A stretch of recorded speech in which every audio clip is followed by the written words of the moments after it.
I think I'll do one more reaction stream. This time, it's Cat Williams is back on the internet with Willie D live. Check it out.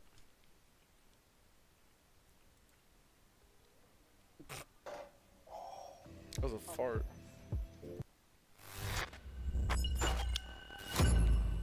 Willie D Live. It's Willie D, y'all, back with another episode of information and instructions to help you navigate through this wild, crazy, beautiful world. In the studio, Katt Williams. What's up, Thank King? you. How are you, sir? Oh, man, one more hop, I'll be on top. How Prepare about for you? your hop. Doing Yeah. great. Doing great. Yeah, you're doing great, man. Cleveland, Ohio. Dayton, Ohio. Cincinnati, Ohio. Where you? I mean, see, my bad. You were born in Cincinnati. Yep. I was And born then in you were Cincinnati. raised in Dayton. And raised in Dayton, correct. Man, yeah. you know, we had a show in Dayton once, and it almost like provoked a full-blown riot. In Dayton, they had these cops with these big old 10-gallon hats, They did. big old white cornbread-fed dudes, and they were telling us, y'all gonna either pay for all of this equipment that y'all destroyed on the stage. We destroyed, allegedly, we destroyed equipment, band equipment that Yeah. belonged to After 7 and Troop. Oh, my. We were on the same Got ticket it. Yeah. as After 7 and Troop. We Yeah. destroyed their equipment, Allegedly. and they told us, y'all gonna pay for this stuff or y'all going to jail. And so we basically just did the show for free because we gave all that money back. But Dayton that's will forever be like embedded in my memory, Dayton, Ohio, for that reason. But I'm sorry what that you do had you a bad remember? memory. Well, what are some good memories that you have from Dayton? Part of what you remember is a part of Dayton. So Dayton was one of the rare cities in America that was legitimately half black and half white. So there was power on both ends. I came from a very powerful family in Dayton just because of our sheer numbers. So there were 13 on my father's side and 7 on my mother's side. So I had like 100 first cousins in one city. Like, we just had a large family, and it was a great place for black people, and it was a great place for white people. It's just that you really couldn't be legitimately racist because your neighbors were of another color, if that makes sense. So, What's the power dynamic? Is it mostly white people running it or black people? well, that's the dynamic of America at that particular time. One of my uncles was the chief of police. Another was the head pastor in town. Had some cocaine dealing uncles as well. So we were really rooted in the city, but it was a city of money. So we had Cooper Tires, we had Dayton Tires, we had IBM, we had NCR, we had Wright-Patterson Air Force Base, we had University of Dayton.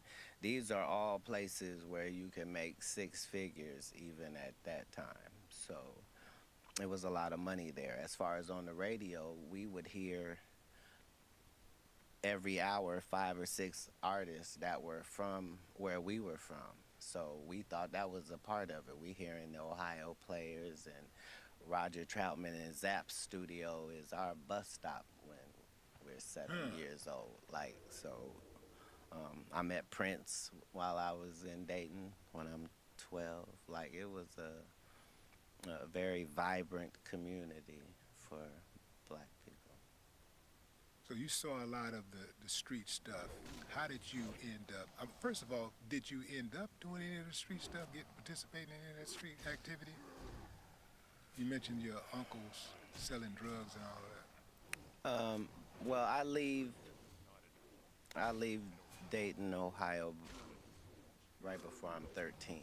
So I'm still at a young age. I'm just having heightened experiences because of my childhood and my background. So,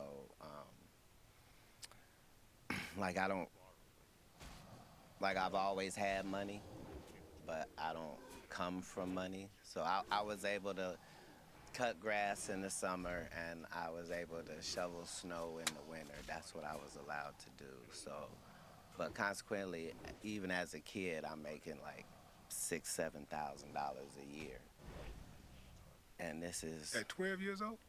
before that, at 10. At 10, just just because that's what I was allowed to do, and I'm a hustler by nature. Like if I get a hold of a lick, I want to see how many times it flips, not if it flips. You know what I mean? So um, once I'm gone from there, I'm trying my hand at other things, door to door, and I had already made $1 million before I was 18, doing door to door across the country. So I had already tested out what were the positive things about me and how I could use that to my advantage economically um, from an Is, early age. is it true that you emancipated yourself from your parents at 13? Because I read that somewhere. I Well, think it was Wikipedia said something like that. I wouldn't shame the family. What I would say is that it can't be called run away because I didn't run away. I left, but I don't tell that part of the story just because there's a zero chance that if a young person listens to me and follows my example on that they'll be okay. But I knew I would be, but I was a little off. Like I knew Jesus left home at 13, so I didn't feel like I was out of pocket in any way. Wait a minute. Are you saying that at 13 years old you was cognizant of the story of Jesus leaving home at 13 years old? I had been accepted to college before I was 12, so I was already a little bit more advanced than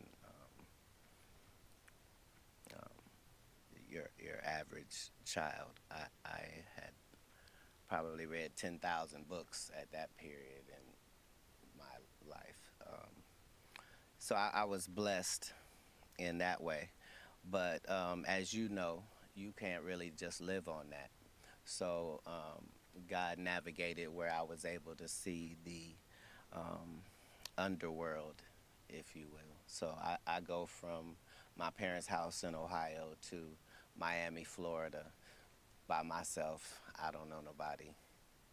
And that's where the story begins. But In your formidable years, who is that person? Was there a single individual who inspired you, or some guy or a person that you looked up to and you said, I like the way that they move and I want to model myself after that person?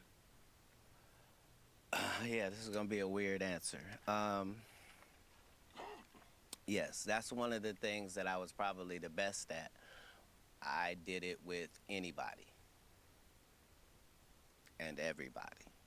So when I was going to the library, I wasn't reading fiction books. I was reading nonfiction books, and it didn't matter what it was. I know whatever's in this book, I don't know what it is.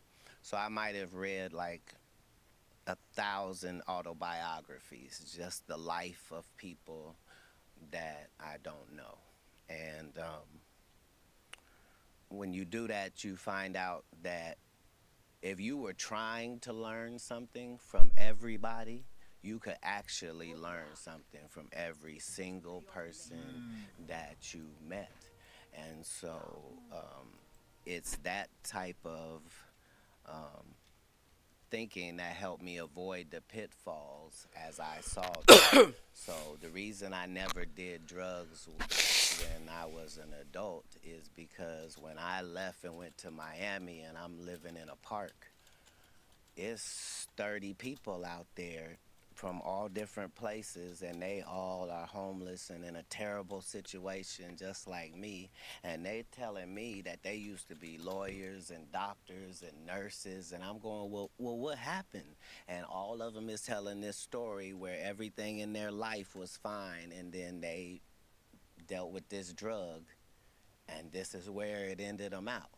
So as a kid, I never saw the fun part of drugs. I never heard about nobody having a good time on drugs, or, oh, you got to take this so you can feel it. I didn't see it from that way. I had already seen what it would do to people, and they're telling me, like, I'm letting people tell me, hey, don't do this. Don't get to Hollywood and start sleeping with white women and doing cocaine, because it'll kill you.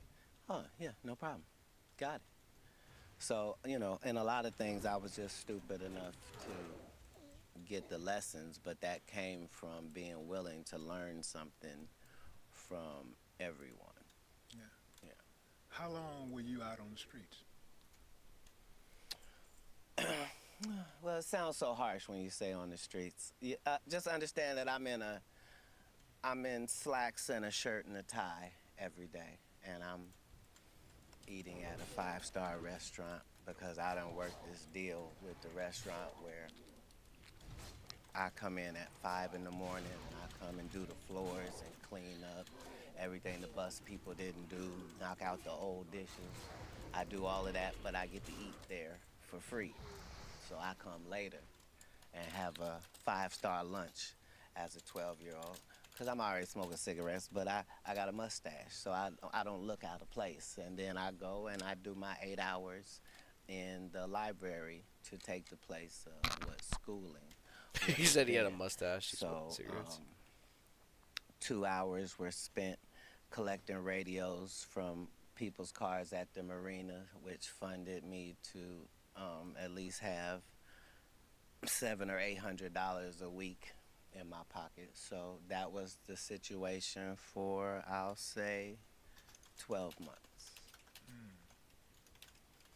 Was there somebody who came along, a social worker or something like that, and saw you and said, yo, or talked to you, it's like, yo, I can help you out, or you should do this or that?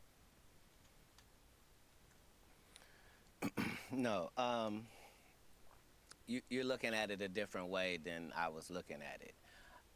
I wasn't in a pitiable situation by any means. I was free. And it was an adventure that I was on. And I had already read all of these books. I know how this goes. I know that a terribly scary adventure is nothing for the warrior. He doesn't need to be in a good position. There is a God, and he's going to see you through. You just have to make sure that you're hitting the marks to qualify for the blessing. So I was never in a situation where someone would think that I needed some assistance. Where were you sleeping at?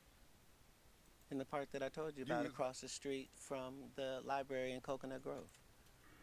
Like on the ground, on the bench?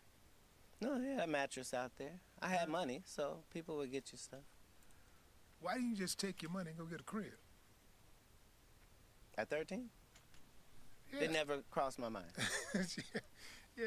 Never crossed my mind. Because I really do. I know it's young, but I do know people who are very young. If somebody is young enough to go out on the streets and just say, I'm leaving home. Yeah. A lot of times, and if they got money, they're savvy enough to It's not get that I somebody have to money. pay them. I'm making some money. I don't have money. I'm making some money. Enough to get by. Well, I'm saying I don't have a long list of needs on the daily. I need to eat well. I need to drink well. And where are you keeping your money? Like in your pocket? I am. Yeah. I am. Anybody ever try to rob you?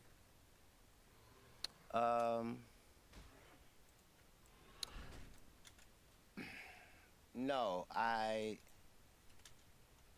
did have somebody try to violate me while I was out there. I think because I didn't know really really what gay people were, so I wasn't really clear. I knew how gay people acted as I had seen, but wasn't aware that it had a sexual connotation to it.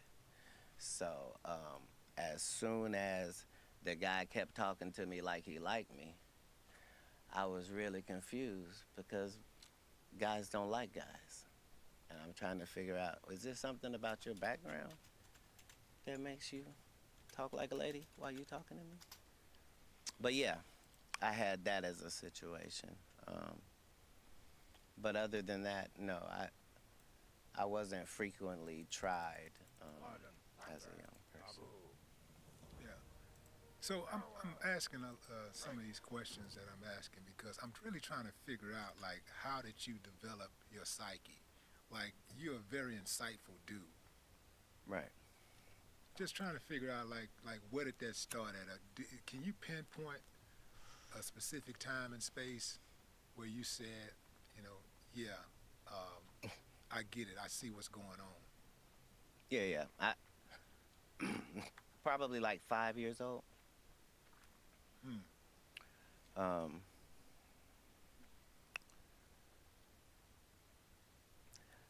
First and foremost, this is going to sound really, really weird, but I believed at that young age that you could have a relationship with God. And I know that that's kind of old fashioned now. But when I was young, that's what I believed. And so I developed this relationship where we talk 4 or 5 times a day and we talk about everything, and I'm coming to you when things are well and when it's not well.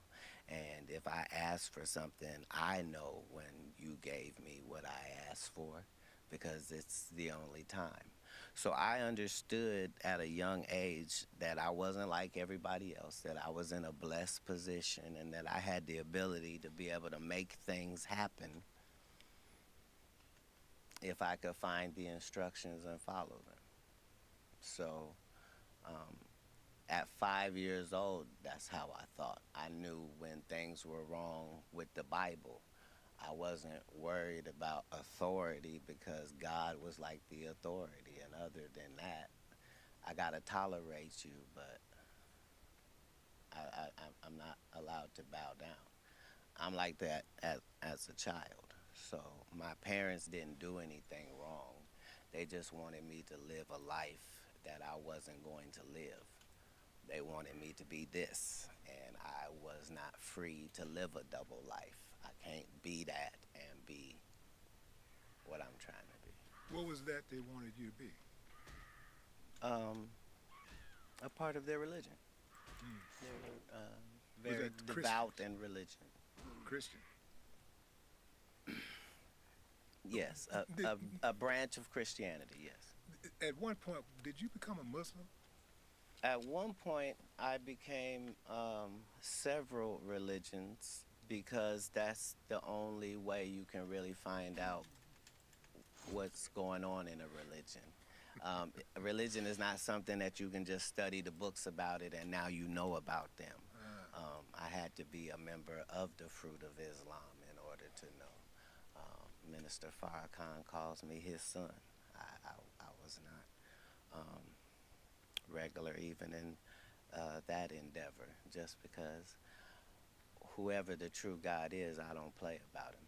And I understand that regardless of what you choose to call him, it's the same entity.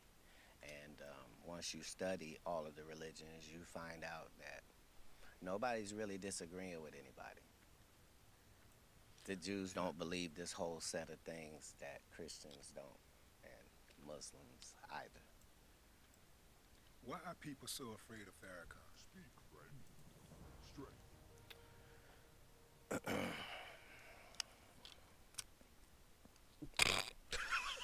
Well,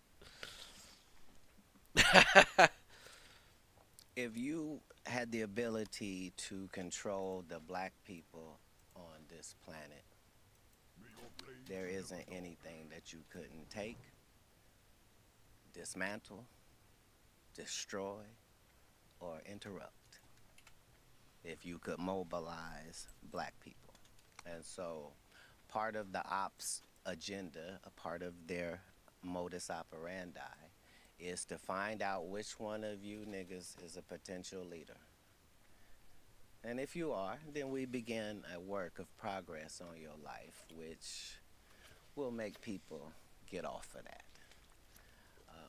It's a part of it, as much as in any defense, you trying to figure out which way this dude is likely to go so I can rip that ball. It's the same. Farrakhan is a polarizing individual. A lot of people Yes. really, I do believe, don't really understand him. I think that there are people who gets the message. This is what frightens them, is because they know, as you alluded to, they know what he's capable of doing. You know, uniting black people and guiding and leading black people in the right way. There's not been a successful one of those yet. So just like if you're a rapper, any rapper can get hit. Yeah, we don't have we can go through 300 years of history and look for all the black people that fit the description you just said. They never make it. Yeah, which is why I believe that they should stop trying to make it. I really do believe that, you know, it's each one reach one, teach one, but the leadership is in yourself. Like, all of us are capable, well, not all of us, but many of us are capable of being a leader. Like, instead of sitting around just waiting on one person to be that leader, you know, how about... Well said. Well Yeah. said. But in real time,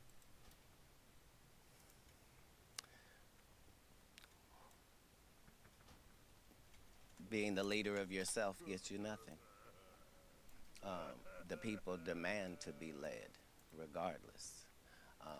There's not 13 shepherds and all these sheep.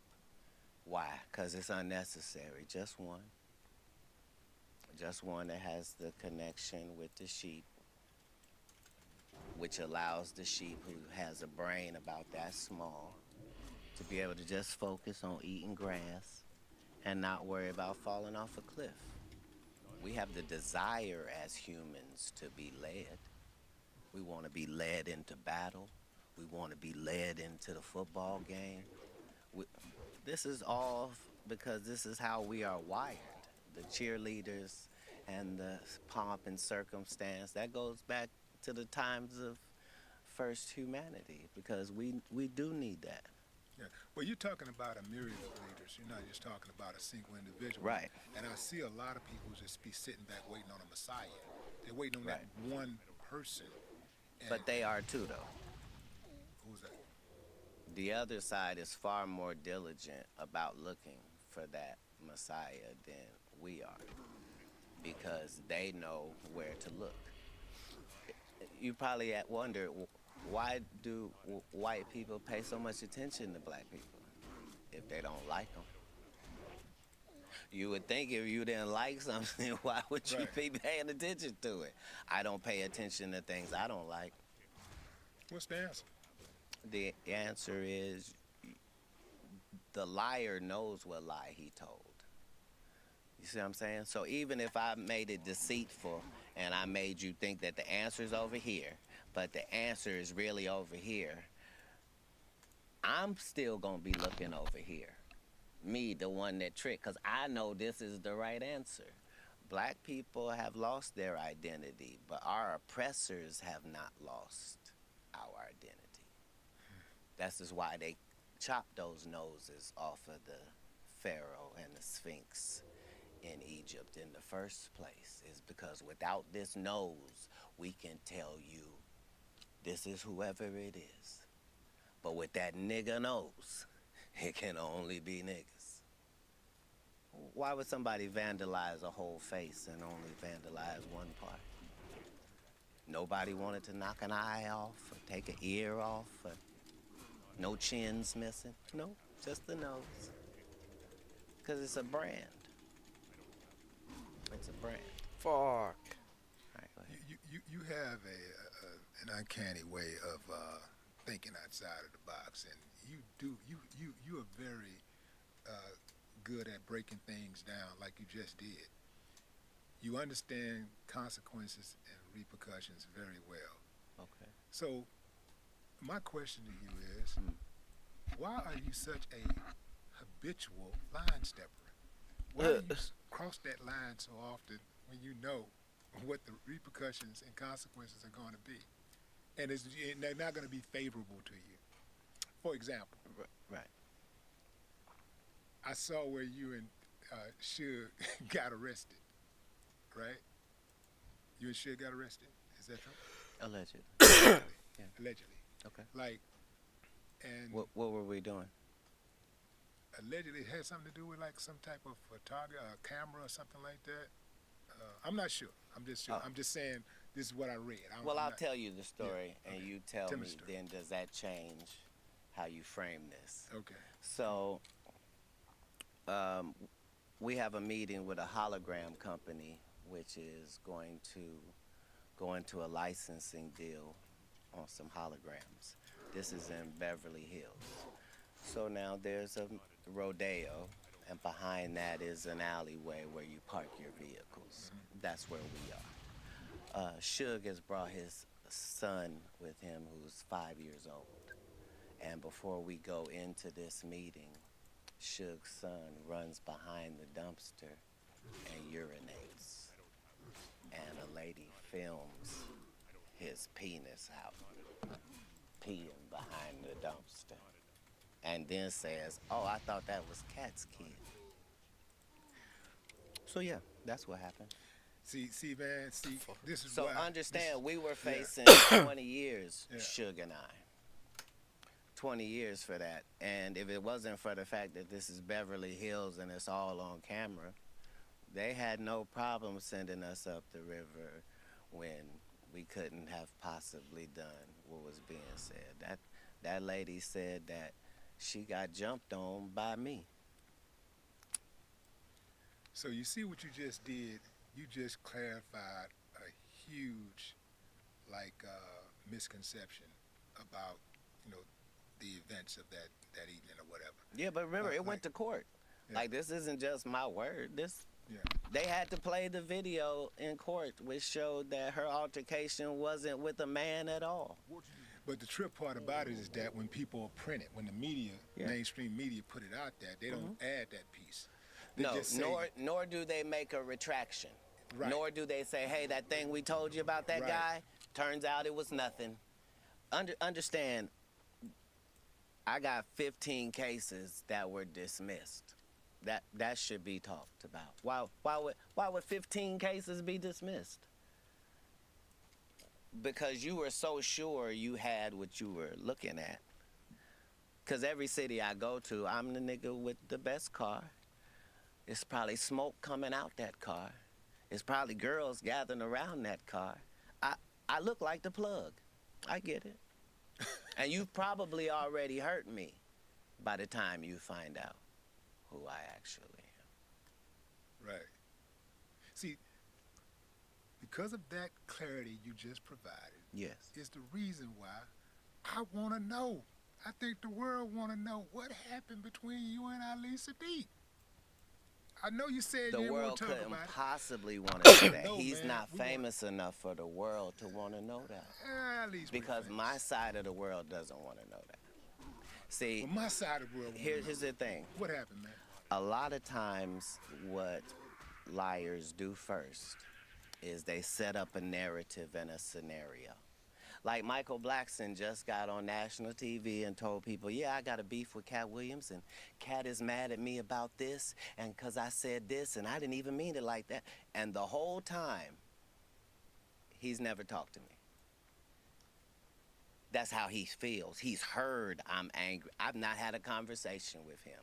It's the same with your Ali Sadiq. If it wasn't for the information that I know in my intel, I would be a fan of his like everybody else. Who wouldn't be a fan of a young black storyteller that's done time and loves his family and is a hometown guy? Like, why would he ever have any enemies in comedy? It's ludicrous.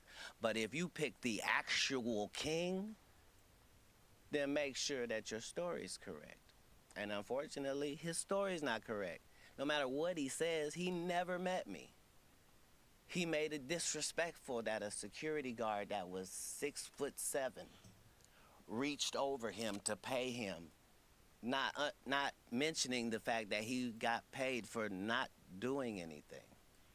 Well, let's start at the beginning of the Reliant thing. I don't know if I want to. I'm gonna Go start, ahead. and then you can do what you want to do. Fair enough. But I think for the sake of the audience knowing, just Tell having them an who idea Ali of Siddiq what we're is talking first. about.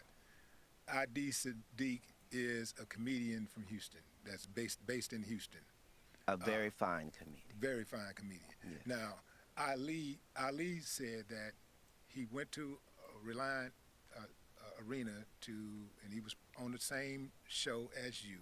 He showed up, and the security stopped him from entering the building. And they said, and then somebody told him Katt didn't want you to come in. And then at some point, somebody else came and gave him a check. Another security person reached over somebody's shoulder and gave him a check. He said that the people that were the working security locked arms to prevent him from walking inside of the building, and he thought that you had a problem with him, and he said he didn't know why you had a problem with him, and to this day he don't know why you have a problem with him.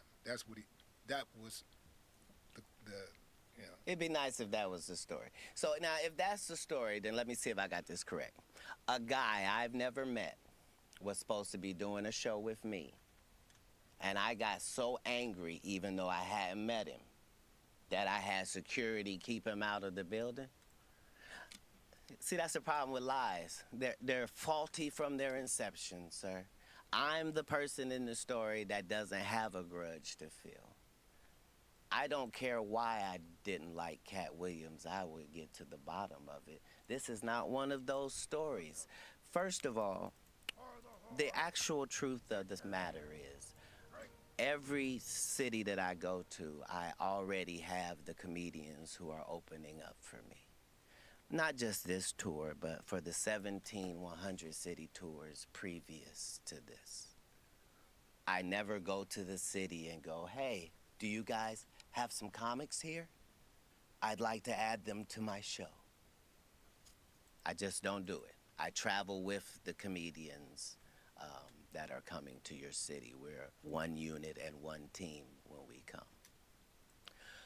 That is to let you understand that no comic was fin to come join us that evening because there isn't space for it. I still have to do an hour at the end of this. There's a limited amount of time. So we could just start there. Second of all, I don't care where you're from, what the venue is, how cool you are with the people that work there. Katt Williams' show means Katt Williams' show. That means don't nothing move but the money. There ain't no loud talking and voice raising and, how dare you? How dare you?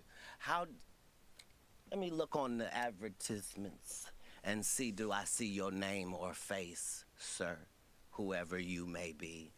Where would you even get the entitlement to be having this question? This is like me insisting that the Lakers put me on as a starter. And I won't take no for an answer. It's ridiculous. You don't even play in our league.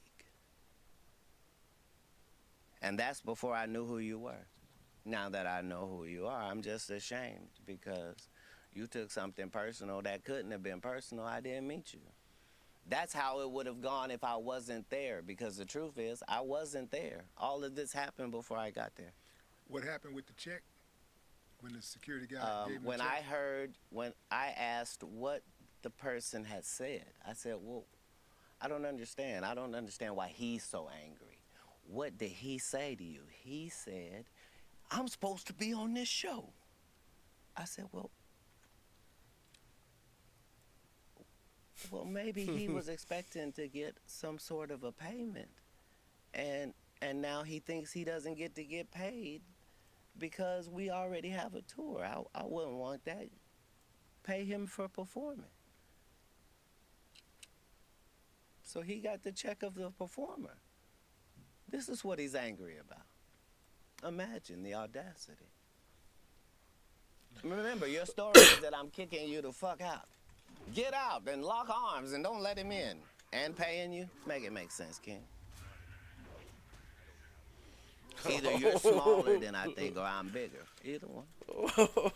Like, you can't keep positioning the narrative because that's all this is. This is so that in a conversation in America, there'll be something where he and I are evenly linked. And only people in his hometown are floating that narrative.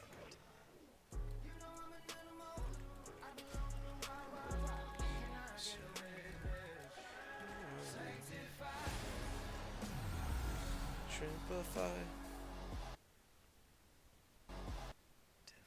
I'm really him. You don't believe that there's under any circumstances that you and Ali can come to a resolution, just be cool. Like, You just talked to me. You know I don't have a bone in this. Yeah. I don't have a bone in this. So if I got him on the phone, you talk to him.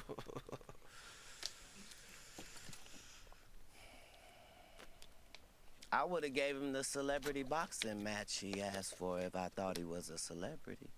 Oh, come on, man. You know Ali a celebrity. Come on, Sir, Katt. I'm not talking. Katt. I didn't mean that disparagingly. Yeah. I meant that in ticket sales, my nigga. Ticket sales. That's what I meant. I meant I'm doing 7,000 in your hometown while you go do 300. I'm not being disrespectful. I'm talking statistics. I'm talking about the biggest and baddest thing going. And you, a person trying to get in, why would you be mad? It's ridiculous. I'm offended. I'm offended. Why? Because even if it's celebrity boxing, I need you to sell tickets too. I need you to sell these pay-per-view numbers, my nigga. I know I'm bringing it. It's more people that want to see me get laid out by you. And the fact that an upstanding and righteous gentleman like yourself is in that position with the only thing trying to be righteous in our lane is just more machinations of the devil. You should have a much better backstory when you pick me as an opponent. You know what, man? I'm glad you at least addressed it. Because when you talk to him and tell him what the truth is, he won't be able to refute it. I told you earlier, he doesn't know this. How could he know?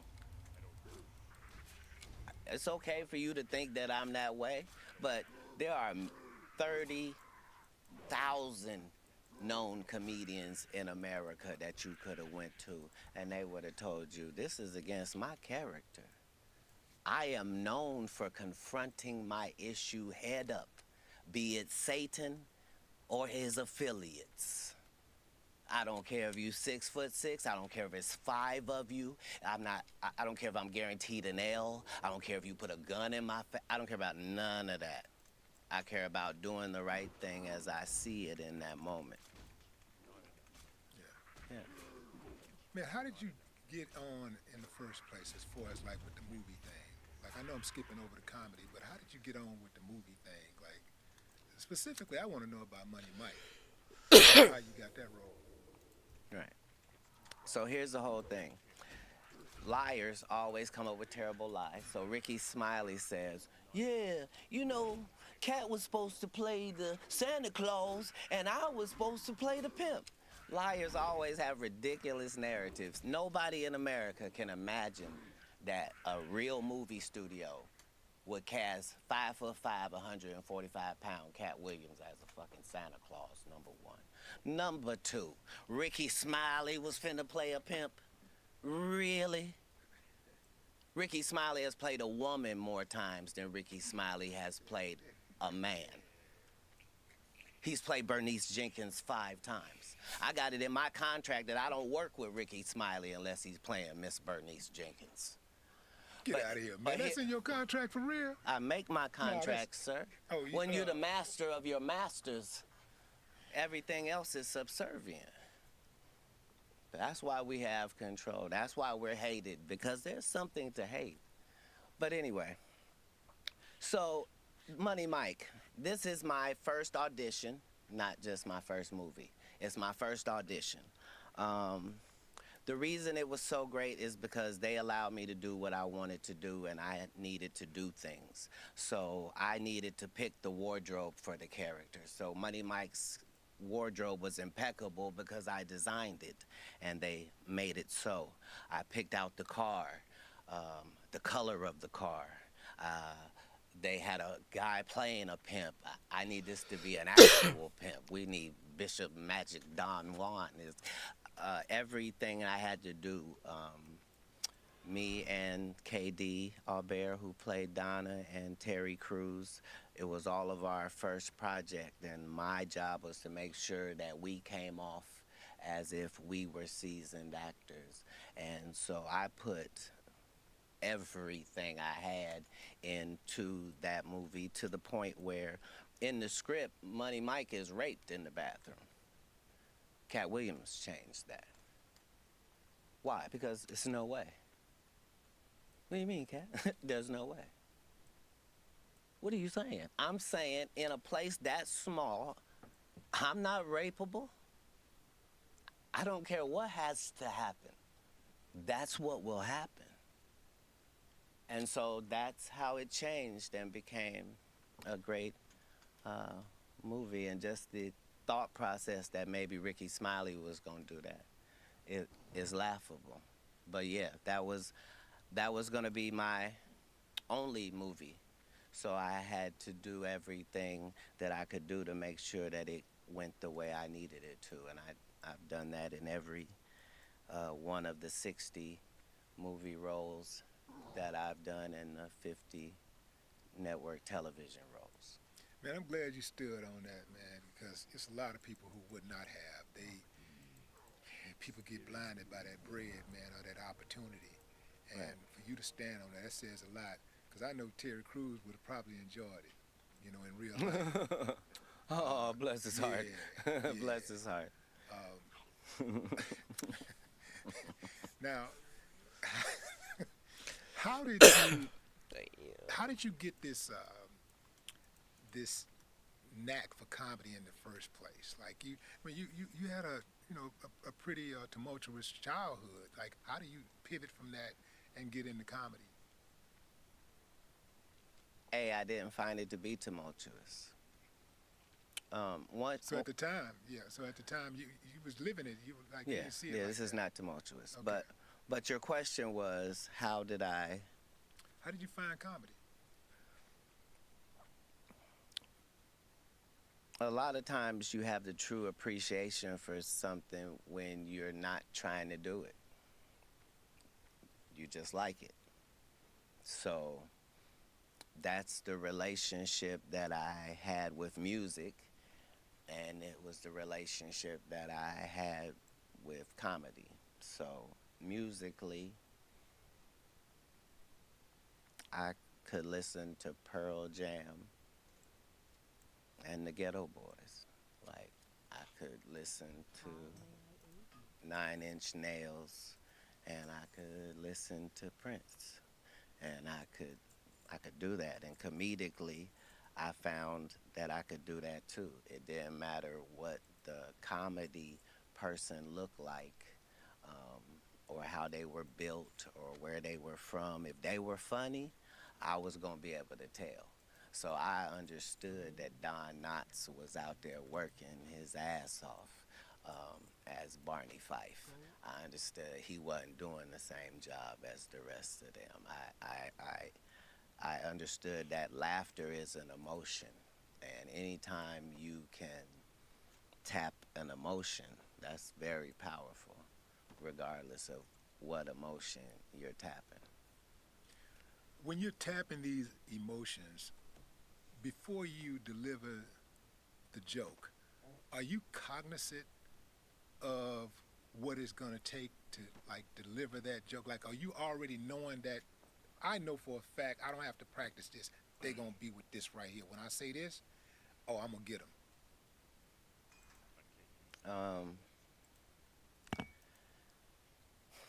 As a comedian, I have the best fan base in the world, like documented.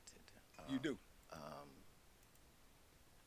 the the slight amount of advertisement that they allow me to do, and the fact that in a place as glorious as Houston, they pack the arena to the rafters, is based upon the fact that I, in 1995, started a conversation with a fan base which was maybe 5 people. And through this entire time, I've kept up the same conversation with the same people as they grow. And I'm letting you see me win. I'm letting you see me lose. I'm never allowing the product to be affected by what's going on, because this is the greatest relationship here. So, yeah, consequently, bam, they know some things when I come to town. They know I'm finna bring the baddest comedians with me. That's who's gonna be opening up. They know this all over the country. And then they know that whatever it is, and through this entire time, I've kept up the same allowed me to do. And the fact that in a place or where they were from, if they were funny, I was going to be able to tell. So I understood that Don Knotts was out there working his ass off as Barney Fife. I understood he wasn't doing the same job as the rest of them. I understood that laughter is an emotion, and anytime you can tap an emotion, that's very powerful, regardless of what emotion you're tapping. When you're tapping these emotions, before you deliver the joke, are you cognizant of what it's gonna take to like deliver that joke? Like, are you already knowing that I know for a fact I don't have to practice this? They're gonna be with this right here. When I say this, oh, I'm gonna get them. As a comedian, I have the best fan base in the world, like documented. You do. The slight amount of advertisement that they allow me to do, and the fact that in a place as glorious as Houston, they pack the arena to the rafters, is based upon the fact that I, in 1995, started a conversation with a fan base which was maybe 5 people. And through this entire time, I've kept up the same conversation with the same people as they grow. And I'm letting you see me win. I'm letting you see me lose. I'm never allowing the product to be affected by what's going on, because this is the greatest relationship here. So, yeah, consequently, bam, they know some things when I come to town. They know I'm finna bring the baddest comedians with me. That's who's gonna be opening up. They know this all over the country. And then they know that whatever it is Katt's gonna talk about for an hour, they know he did not talk about this the last time he was here.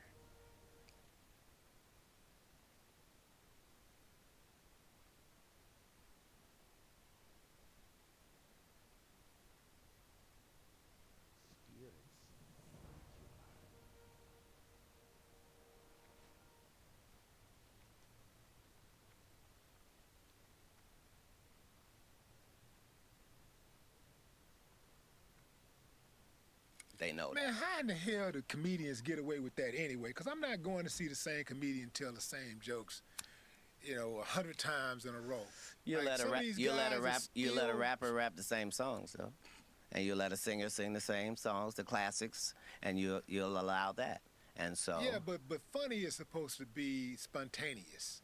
So that's the difference. well, understand that comedy has its roots long before social media.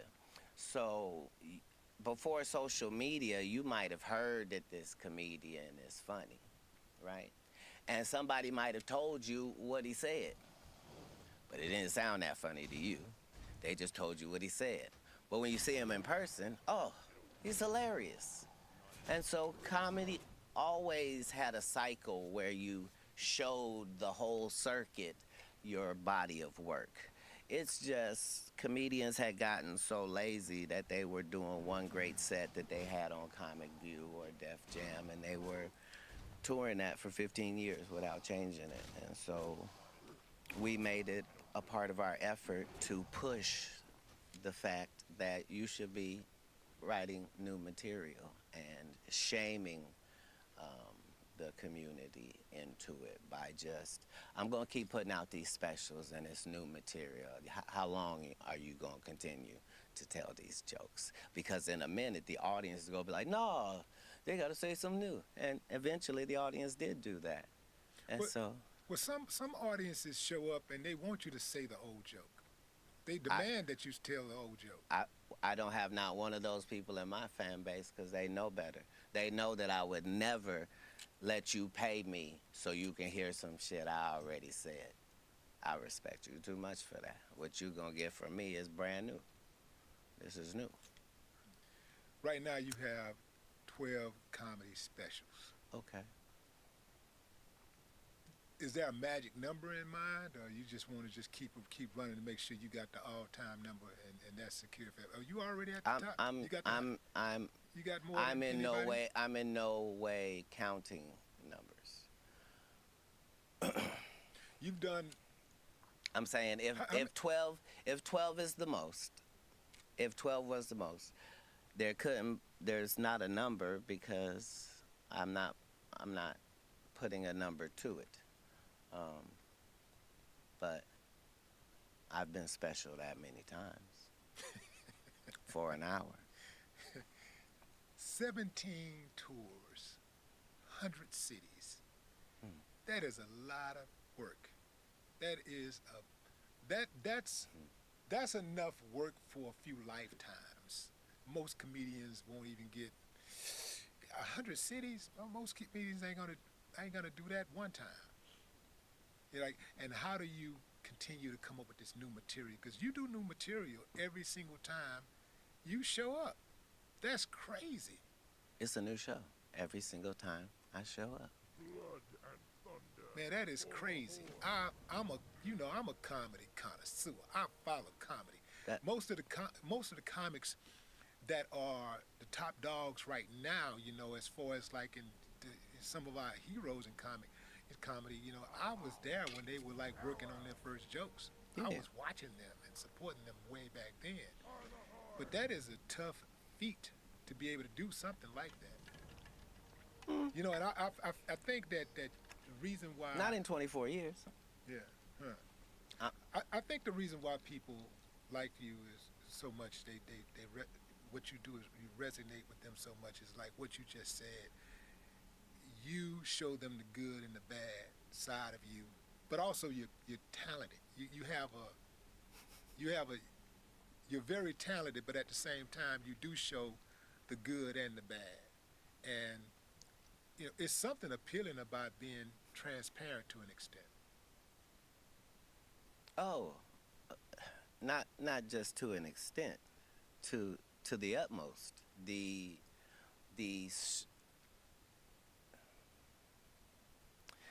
As soon as you, as a person, decide that you're not gonna lie anymore, and that whatever problem that you have, you're gonna deal with that problem right then where it presents itself, it'll show you a whole new side of you. It's very important. It's very important. When you lie and allow lies, for some people it's just, I'm just a little delusional. No, it's dangerous for you to do that to yourself. It's very unnecessary for you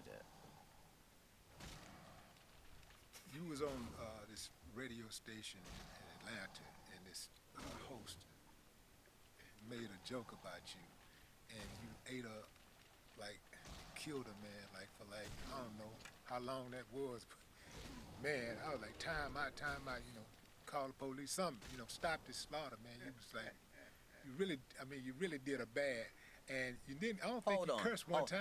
I was just going to say, I was going to say, be very careful when you say how badly I did her, because I never called her out of her name. But that's what I'm saying. I was very composed. That's my point. But let me explain let me give you the exclusive. No, let me make the point. Okay. You're one of the few, like, only you and Bruce I've ever seen do that before.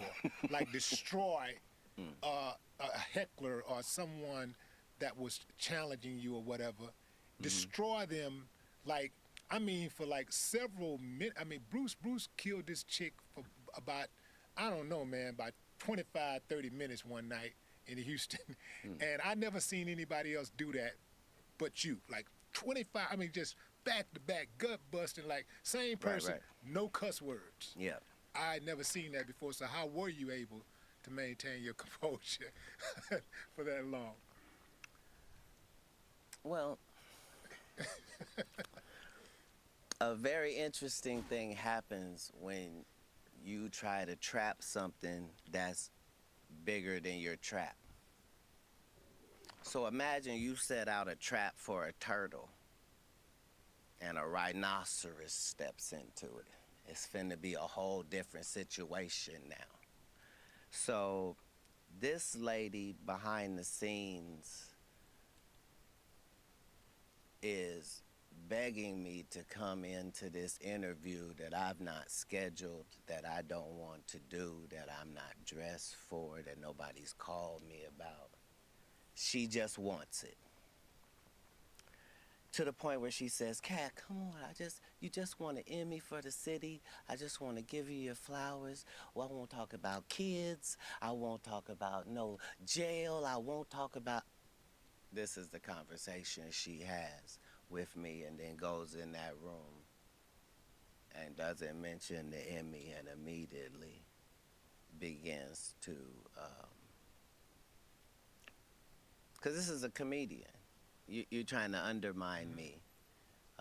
Atlanta is a heavily LGBTQ plus positive city, and the fact that you having a heavy gay fan base would try to degrade me, a heterosexual, by making it seem like I'm gay. Gay people don't feel that way about me. Why would you? So it was a terrible thing that she found herself in. And comedically, you're outmatched. My defense is impenetrable. My offense will have the precise amount of viciousness that's necessary. If that means no cussing, that's fine. I don't want to talk to you and hurt heavy-set women's feelings or dark-skinned women's feelings or women who wear wigs' feelings. I'm not trying to hurt nobody's feelings. I'm bantering with you because you keep acting like you're qualified to do that. Yeah, so, you know, it was a setup. I'm always going to be prevail if I'm being set up. You think Buddy was in on it, her co-host? You think he was in on that? He didn't appear to be in on it. No, because here's the whole thing. He kept trying to get her to pull the plug on this, and she kept not. So she didn't understand even after we cut. She didn't understand what had happened. She still thought that she had been victorious, and yeah. And then she tried to play the victim. No, she played the victim. Her husband was willing to kill one of the greatest comedians to... Yeah, I'm saying... And remember, all of this has to happen. I have to allow it to happen. I have to also preserve my life. And then, after I do all of that, then I have to not press charges on you to these police. as if a crime has not been committed upon. A pimp named Slickback. Ah, man. Thank you for saying the whole thing. Look, man. Like a Tribe Called Yeah, you got to say the Quest. whole thing. You got to say the whole thing. That is correct. A pimp named Slickback. Yes. Man, that is one of the most iconic roles in television history. How did that come about? Dumb people love dumb people, and geniuses try to find people that are on their mental platitude. So Aaron Magruder is one of the finest black writers that Absolutely. we've had. Yes. And the fact that he started his journey in the real trenches, writing for newspapers and getting syndicated across the country before he ever came to the next platform is what made him so formidable. So it was a joy to be able to work with him. Just like, when I do work with Donald Glover, we get the Emmy. Like, it's because you're dealing with compatible wavelengths. Like Donald Glover told me, Katt, here's a script. If you do this role right, you'll win an Emmy for it. I said, that's the only way I know to do it is right. And won the Emmy. Well, I know there's a lot of advantages to be doing what you do, being in the entertainment industry, but what's like the biggest thing that you can't stand about this industry? Good questions.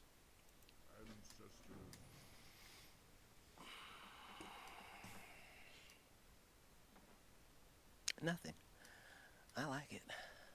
Shit, I don't know who you think you're talking to. I like it. Now you now let's. I love my op as myself. Yeah. I think it's great. On our side of things, it's flourishing. It's never been better. All the people on our side are seeing that prayers do work and that you really have control of your mind more than you think you do. And if you could somehow possibly stop thinking the way you do and think another way, it might help you. And you'll know right away if it does. That's the benefit, is each one of these days you getting could really be the one. What's one of the wildest things that has happened to you, or you've seen happen in your time in this entertainment space? Yeah, sorry, Vlad. I ain't seen nothing. I collect the footage, but I haven't seen anything. That was ominous. You were doing so good, man. I mean, you was just doing so good, and then all of a sudden you just decided. Well, no, here's the thing. What you asked was, you said, hey, Wolf, what do you hate about the sheep? Nothing.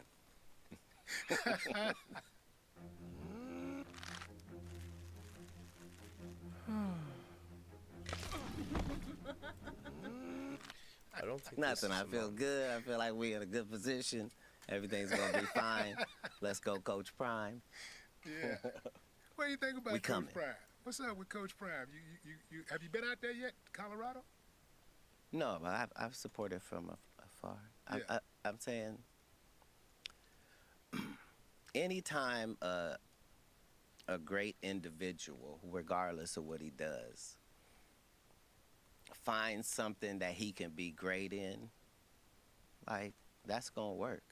Like, he is a motivating factor and an asset to it. He always has been since the Jerry Curl days.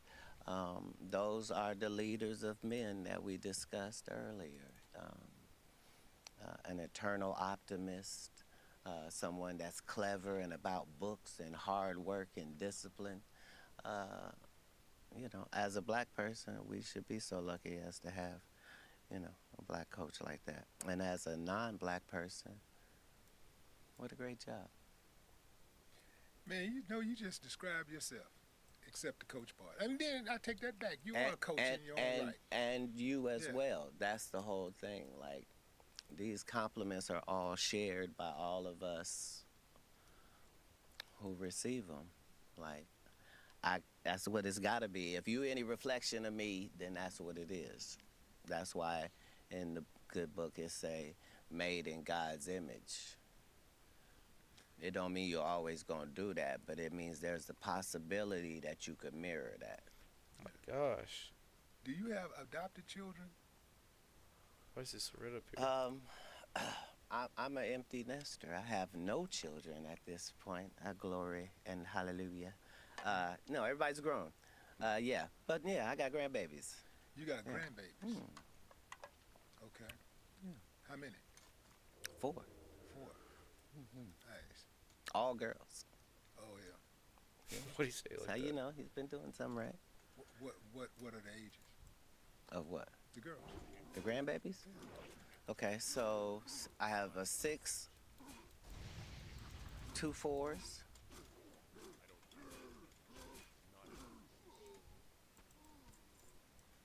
11 months and 2. That's 5. Yeah. I realized it as you said it. I didn't know how to change the story. Okay, so I got 5 grandkids.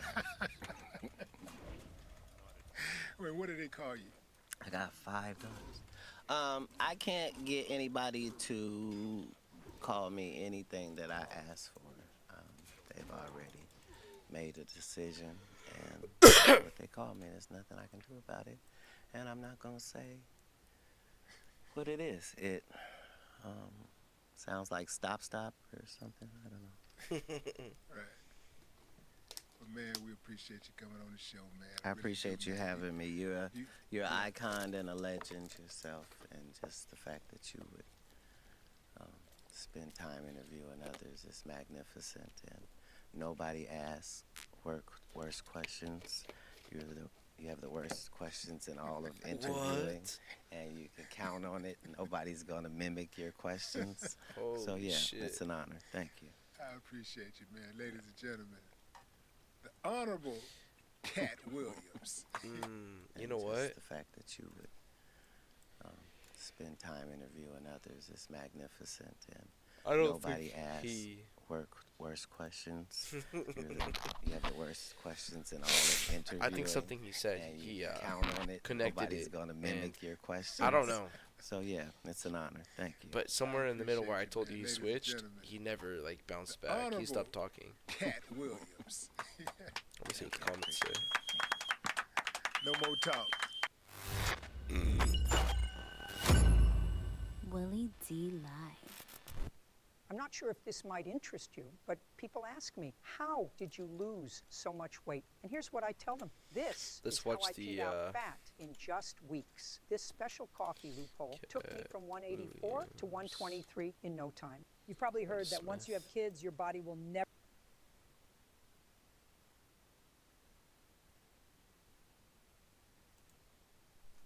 Ladies and gentlemen, free and independent.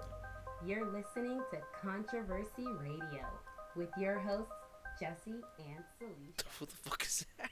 You cook? Do you cook for your kids? Absolutely. Tell me some of the things you cook that they are proud of. Like, Dad made some. You got the best spaghetti. You got the best steak. What do you have? Look, remember he said that she said that she would not bring up his kids, and then this is where I saw his face right now. It looks like he doesn't look too happy about that. As a father of 7 with an unlimited food budget, you can make whatever is necessary. I with said 7, what they like. Excuse me. Excuse me. I'm I still said, what do they answering. like? Just because you're a poor interviewer doesn't mean. I said, you answer the question and just tell me Man, you're what a they strong like. black woman. Is it Answer okay the for me to question. Come You on. keep interrupting the answer. Everyone can hear it. It sounds like you like me a little bit.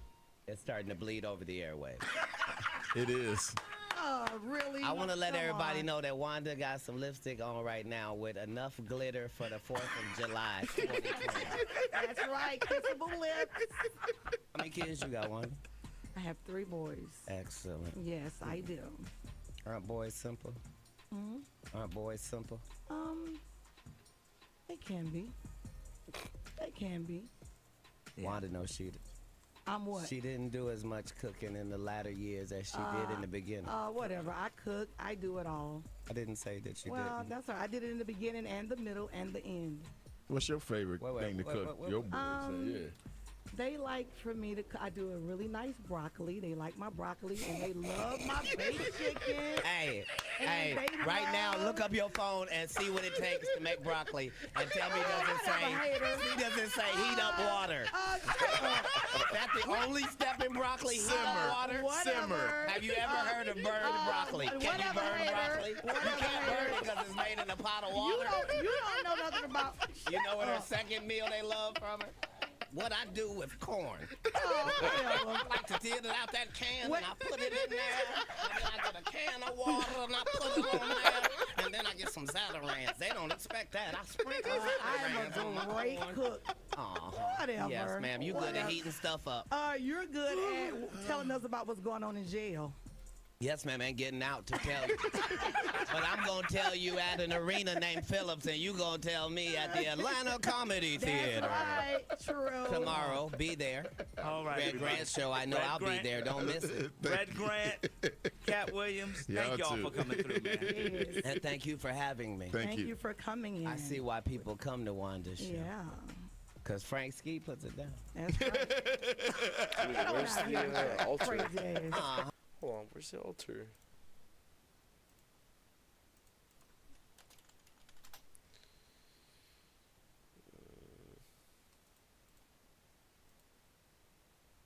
Is it inside the cave? Oh my god, it is. Okay, let's go back to... Is he crazy? And here up and get to the salon. All right, it's the People Station Viewer 3. Your hair is kind of... That joint was. My hair is 19 inches long and I have no perm. You don't? Oops. Oh, that's not a perm. No, it is not. Nice lady. That's natural. Come run one of your gnarled fingers. What's here? While you on air, Come so on. they can hear you live. Come on. Let me come over here. No. That's not how that works. Oh, okay. Well, then stay over there. Don't worry, ain't nobody putting their hands through yours. That's right. They don't have to. I don't want them to. Get on out of here. You okay? You okay? Are you all right? Only one of our You all hands right moving this while morning? we talk. Are you all right this morning? Are you okay? Red this morning? Grant, Atlanta Comedy. Tell Wanda to take off them headphones and that wig. And make sure. That wig and that headphones and come take off together. them old ass clothes you got on. How about that? Yeah, they're old. Versace, yeah. It doesn't matter. It doesn't matter. It She says said, Versace. I want to apologize to the people at Versace Collection. This is your 2019 summer line that hasn't come out. But you had to open it up and show us it was it- Versace. I wanted to. No, I didn't have to open it up. These people are on radio. They can't see anything. Yeah, but you opened it up so we could see it. Yes, we see ma'am. it. Well, happy. And happy for whatever you. store is for the Black Lane Bryant. That's right. That's right. Very proud. Okay, let's Very play some proud. music real quick if we can. We going to a break real quick? Very All right, cool. We proud. go to a break. Shout outs to Forever 21 Yeah. Necklace Collection. That's right. Shout out. They don't to remember you. me for wilding out, right? I'm not the right one at Jones though. Get this inmate out of here. If you can't get your blood pressure down, you can't call me down. If your cholesterol is 600, Whatever, little mama. I'm Lil Mama's baby daddy. No, you little mama. Yes, ma'am. Hey, And what girl. are you, girl? You probably shouldn't talk about sizes. No, that's You okay. big on the radio. That's right. And you're big Turn in it prison. down. And you're yes, big ma'am. in prison. I've never been to prison. You have 19 several felonies, no times. convictions. Yeah, Knock it yeah. off. Prison and jail aren't the same. No. Okay, No. okay. Calm No. down, calm down. Only one of us has Calm $12 worth down. of jewelry on. Oh, No. No, $12. No. That all is $12, available. boo, If you want to have Wanda's jewelry, please go to Sitgo or Quick Trip at any point. If you buy 2 packs of Newport 100s, they will give you everything Wanda has on right now for $7.99, and it comes with a free car wash. Won't you come on down? Yes, thank you. Absolutely. We appreciate it. The show starts at 9. when Wanda gets to the stage at 9:17. Please come on down. Go, Shay, please come get Miss Katt and do her hair. She's almost out of breath. Be careful now. Even on the radio, you can hear the fact that exercise has crept into her vocabulary. Hurry up, little mama. We're done. You already used that one. Don't repeat your jokes, Fresh Comic. Go ahead. Just Get your ass out of here. Oh my god, he got her so bad. Ladies and gentlemen, free and independent. Please come on down. Go, Shay, please. That was hella funny. I don't know what to watch now.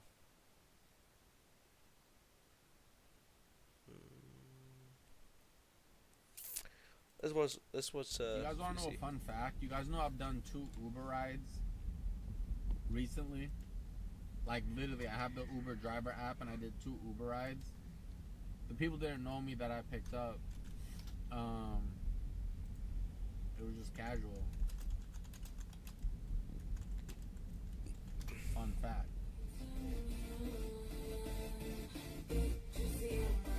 Oh my god, please don't put music on. Are you kidding me?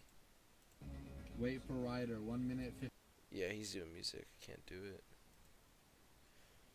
Hold on. Best build.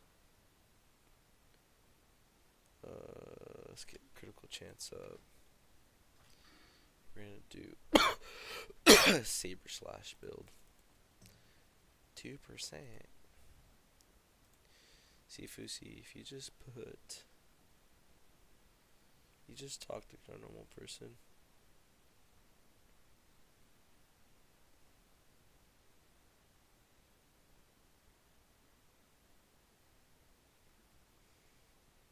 What should I want? Oh, let's finish this. As an example is all the ones we don't hear about because we never hear about them. Right. They just dwindle and wither. Or I think there's this big category of people I'm realizing as we have this conversation today that they're not super successful. They're not struggling. Mm-hmm. They're like successful enough that they never have to. You can get to the point where you don't have to impose friction. You even said it. Right. Your bank account is in a place where you don't really need to do all the things you do. Probably not even a small fraction of them. Do nothing. Right. But you realize the stick and being haunted is the fuel in the engine. Right. And you'd be truly crazy to give that up because you've internalized all that. Right. But most people, they're good enough for them. Yep. And so they don't actually want to be better badly enough in order to start going rung after rung. Well, think about when you build willpower, and think about how much I've built. Now that you know about this I didn't know about this, but think about how much I've built. Everything I've ever done in my life, I didn't want to do. Everything, every day. I'm a lazy piece of shit. And I'm one of the hardest working people that ever stepped foot on this planet Earth. And I'm saying that very proudly because I know what I do. It's not cocky. I'll tell you I'm stupid. And I'll also tell you the exact opposite of what I've done. It's the truth. It is the truth. So imagine how much I've developed in that time frame. But it's the scary thing. Why most people don't want to do that, build that willpower, is because it is scary. It unlocks a whole bunch of things about who you are and who you're not. And a lot of people don't want to go down that journey to discover who they are and who they're not. Because it's not a pretty journey. I mean, I've gone down it. It's not like I went down it once. I go down it all the time. And when you unlock that, and you can't just turn it off. Like people say, hey, well, how come you haven't retired yet?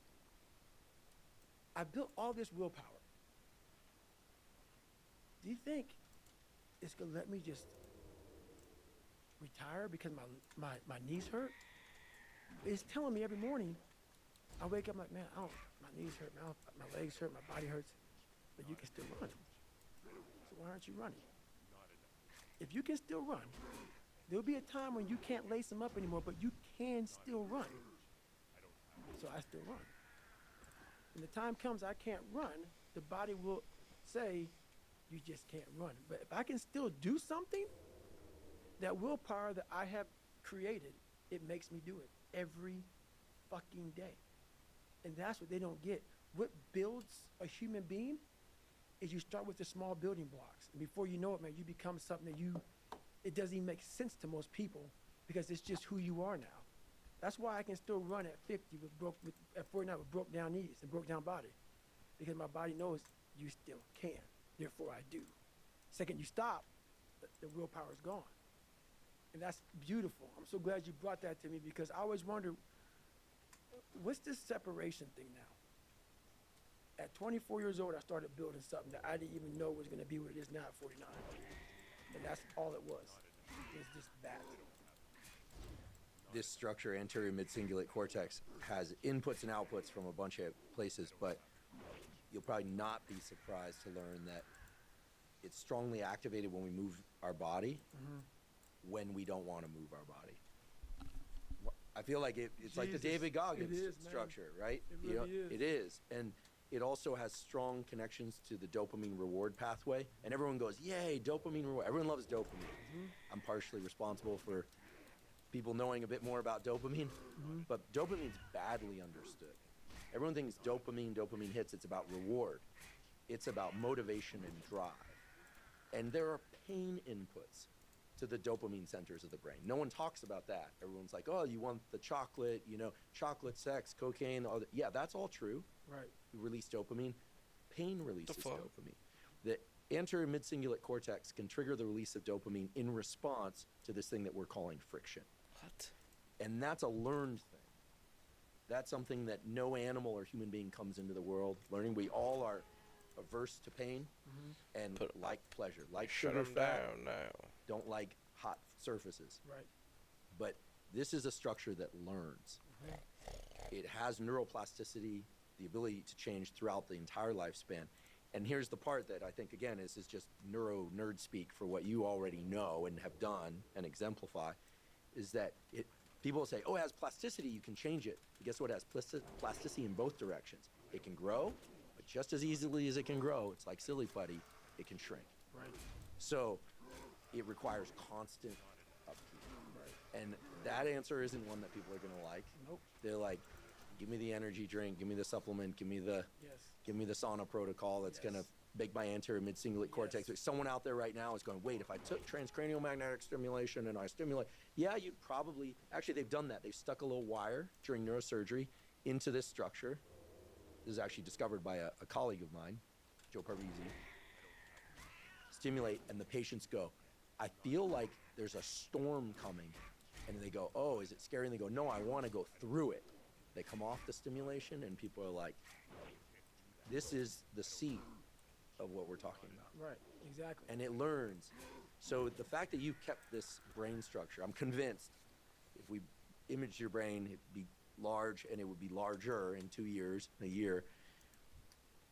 But this is the no days off rationale, because it can grow and it can shrink. I know. What you're saying right now, I didn't know any of this. And I always talk to people, I wish I could just put this on paper, and you're saying it in a way that people can understand. I could never put into words on what I built and the power that is within all of us. But you put it so, like, in a scientific way. Most people, like, for me, he's just crazy. That's why I don't like talking about it, man. I know I'm not crazy. I know what I had to do to get where I had to go. People look at it as crazy because they're people that just, if you can't imagine yourself doing something, the person that's doing it is crazy. Because in your mind, the logic behind it, it doesn't compute. Therefore, you have to give somebody a title. And a title for me is usually, he's crazy, he's this, he's that. No. For some reason, me wanting to be somebody so fucking bad in my life, I created that. And I've been trying to figure out years of my life trying to explain to people. But even though you're explaining it now, this is the easy fucking part. Them listening to this shit is the easy fucking part. The part that why there'll always be the ones of ones is because putting that practice, putting that into actual work, no, man. No. That's where the demons come in. That's where you're like, I don't want to be better. I don't want to be better. If this is what it takes to be better, I don't want to be better. So that's why there's a lot of average.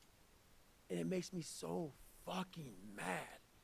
Every day I walk this earth and I see average all over the fucking place. And they want to ask me, how did you do it? I can't tell you how, because you're not going to do it. You're not going to do it.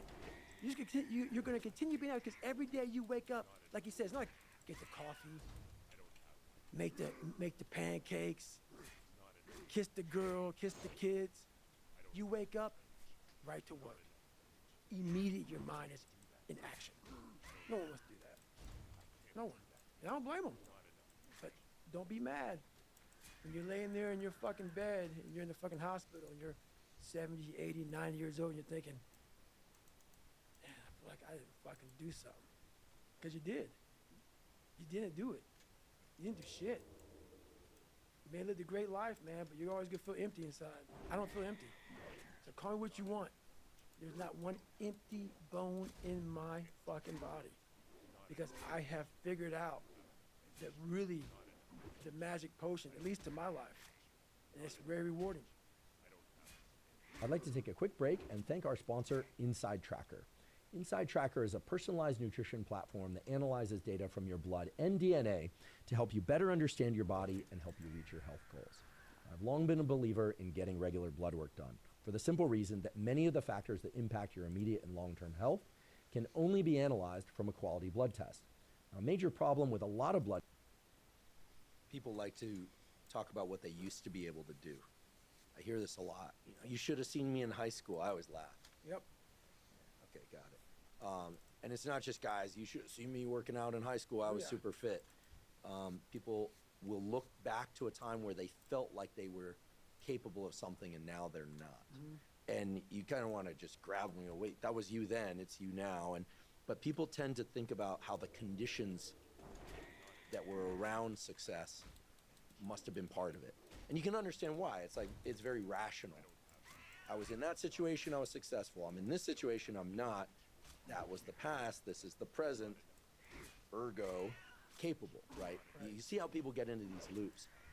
And as you mentioned, you spent the first 20 years of your life in extremely challenged circumstances. And then you can see how people get to a point where, like, everything feels hard. Like when you're 300 pounds, I haven't never been 300 pounds, but I can't imagine it feels good to get up and move around. It's defeating. I got a friend, he's in excess of 300 pounds. We've been trying on him for years, but no win. And he's got crazy psoriasis on the back of his calves, and he actually smells bad sometimes because he can't wash as well as he would. He's big. Right. And it pulls on my sympathy. Right. You know, but life is very hard for him and getting worse. He's a young guy with a lot of medical issues now, for obvious reasons. And so I think people like that think, well, it's already hard. Why would I make it harder? Your message is a little different, and you have the life experience. It's a lot different. You've been there. So for me, saying, oh yeah, lose weight, you know, I was a skinny guy who got to be a less skinny guy, so I don't really have a foot to stand on. What do you say to those people who are like, listen, I'm getting up in the morning is hard. Trying to not dissolve into a puddle of my own tears and my own misery is hard. You know how people connect with my book so well? For some reason, God put me in almost every fucked up situation on the planet Earth. So when I talk to people, it's not sugar-coated, because I'm not saying it from I was 175 pounds my whole life. I don't say much to those people. Maybe you're a piece of shit. Maybe you want to be nobody. Maybe you're happy exactly where you are in life, because obviously you are. Maybe you don't have the determination to be somebody better than who you are. And if you want to live with that, I'll support you in that. If you're good with being who you are, that every day you wake up and every day you smell like shit because you can't wash your body well, and your skin's messed up because your health's so bad, and you can't put your clothes on right, you need help with that. You need help, like when I was doing, I need help wiping my ass. That makes you feel good? Nothing I can say to you. If every day you wake up with this, see, people are haunted but they obviously like horror films because they keep watching the same fucking movie. I don't like horror films. A lot of people like horror films. So I don't say much to them. I say exactly what I said to you, right there, because I was once you. I didn't like horror films, so I changed it. Some people are just, they become, like you said, it gets real small when you're lazy and you're fat. Your will, their will is so small that they don't have any, and you can't give it to them. There has to be something. This is what I'm talking about now, because this isn't a hack. This has to be in you. Something in you has to wake up. And usually the only person that can wake it up is you. Sometimes you can read a David Goggins book because I was all this shit and then a lot more of fucked up. But if you don't have a little flame, you know, just barely, you're done. I can't light it for you. And that's the harsh reality of this life that I want to get across so fucking bad. You can watch me, you can watch you can watch fucking Rogan and Cameron Haynes, all these motherfuckers. You can go to Tony Robbins's fucking bullshit, all this shit. You do all this shit. If you could keep going back and keep spending money and spending money and spending money with no results, you can wonder, wow, maybe let me go try out David Goggins. He ain't gonna fucking help you. You have to explore, examine the insides of yourself. And what do you really want out of life? Your friend and a lot of people out here just don't fucking want it. So guess what? Have fun with your life. Go from 3 to 350 to 400 to 450 to 500 because you don't want it. And that's the harsh reality. I can't give you shit. You can't give them shit. I can give you ideas. At the end of the day, when I was losing the weight, I had to miserably wake up every morning in the cold because it was Indiana, November when it started. I was miserable. This is your new life. Take it or leave it. There's no happiness about it. There's no peace behind it. It sucks. It just fucking sucks. And that's the one thing, if I could teach anybody anything, it just fucking sucks. And it's going to continue to suck. And then one day you'll get to a special part in your life that it might get a little bit better. But to lose the weight you have to lose, my friend, sorry, it's going to suck every fucking day. Because then when you're 300 pounds, you're going to go out to lose weight, you'll probably get injured. So then you got to work on the injury, and then you get even more depressed. This is what I went through. And then you're hungry because now you're depressed. It's just a vicious cycle. And if you're not strong mentally and you have no willpower, you're going to continue falling back in this hole versus the man that sits back and goes, all right, motherfucker. This is why I cuss, because this is what is in me. This is what it took for me to be me. Sorry. It didn't take, hey, okay, we're going to do this today. No, this fucking really sucks. This is real, dude. This is real. And every day, I'm set back. So this is what I would tell your boy. This is exactly what I tell him. Every day you wake up, you're going to probably be set back for the first 4 weeks before you lose to significant weight because of the mind is going to be fucking with you the whole time. There's no dopamine. There's no dopamine in there at 300 pounds. You got nothing. Your hormones are shot. You have to envision something that is more powerful than you. Something has to get you out of bed. And you have to create it. It has to be false. Because you're not it. You're a fat piece of shit. And that's the reality of it. So you have to create a false reality to live in that just to get to work on yourself. That's the reality. He'll see this and he'll appreciate that message. We'll see what he does. We'll see. So far, last 13 years, it's been no movement. But I've had other friends who were drug and alcohol addicts who quit after one conversation, never went back. That's awesome. That means they want it. Yeah, just one guy, I won't out him, but walked up to me at a party in 2019, July 4th party, and said, I'm a pile. And I go, what? And he goes, I'm a pile. Look at me. I'm 60 pounds overweight. I go, do you drink? He goes, every day. I go, how much? He goes, a case. He goes, I smoke a lot of weed. But he's successful in other areas of his life. And so I said, well, here's what I know. Quit alcohol and weed for you. You know, I'm not telling people what to do. Don't eat until 2 p.m. Get on an exercise bike and pedal in the morning like someone's chasing you with a poison dart till you want to puke. And I was kind of half joking. Right. And then 2 months later, he was like, I haven't had a drink. I lost 30 pounds. He lost that 60 pounds. He never went back. Now he's super fit. It's amazing. So some people flip the switch. He is very self-critical by nature. That's what flips He's the switch. super self-critical. Yep. That's what flips the switch. Yeah. Think about it, man. We know what to do. We don't need Angie Huberman to tell us what to do. We know what to do. Every one of us. That's why he flipped it so fast. Because he knew what to do. He didn't go by your exact protocol. He didn't go by the exact... No. He knew exactly what to do.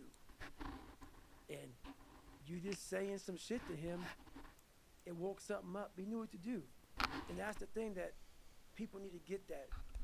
You know what to do, why aren't you doing it? And I'm talking about myself now. You know, those modes of just kind of passive consumption, they're so easy to wash over. I used to have this thing, and I'm fighting this now because I knew we were going to have this conversation today, where I like to start things on the hour or the half hour. Right. Worst practice in the world for me, because if I miss that half hour, I'm like, it's 12:33. I'll start at 12:35. Right. It's 12:45. I'll start at 1. I just lost time. Right. So this is so stupid, right? And the other day I was like, man, I got to tell David about this, because my new thing is I start no matter what time it is. Right. If I wake up in the middle of the night, I got a friend, he paints in the middle of the night. I'm like, you're an insomniac? He's like, I don't know, I just do it. Then sometimes he goes back to sleep, sometimes he doesn't. Everyone's got their thing, but I thought about this. I'm like, I'm no more am I going to say I'm starting at 1, because I know me. Right. If I miss the 1 o'clock ding, Right. and then my pen's not hitting the paper, I'm not typing on the keyboard, I'm not going to do it. Right. Like that's a self-admitted weakness. I love it, man. I had that for a lot of years. I know I'm going to do it. That's the haunting part, is that it's going to happen. It has to happen. And that's a fact. Like, there's no get out of jail free card, bro. None. Like, that is a life that I don't know. I don't have that ability, or I have the ability. I don't have the. I'm not good enough, smart enough. I'm not talented enough. Some people are. Some people can start at 1. Some people don't have to start at all. If you lack talent, you can't sit back and say, I'll start in half an hour. I can't do that. I got to start now. And after I get back from starting, I got to start again. And then when I get done with that run or that study session, if it wasn't good enough, I got to go back again. Because repetition is what taught me everything. So you can honestly outwork anything. But it's that you obviously are a very talented man. Well, I have worked hard at certain things and built up some things that I've been good at most of my life. You're amazing.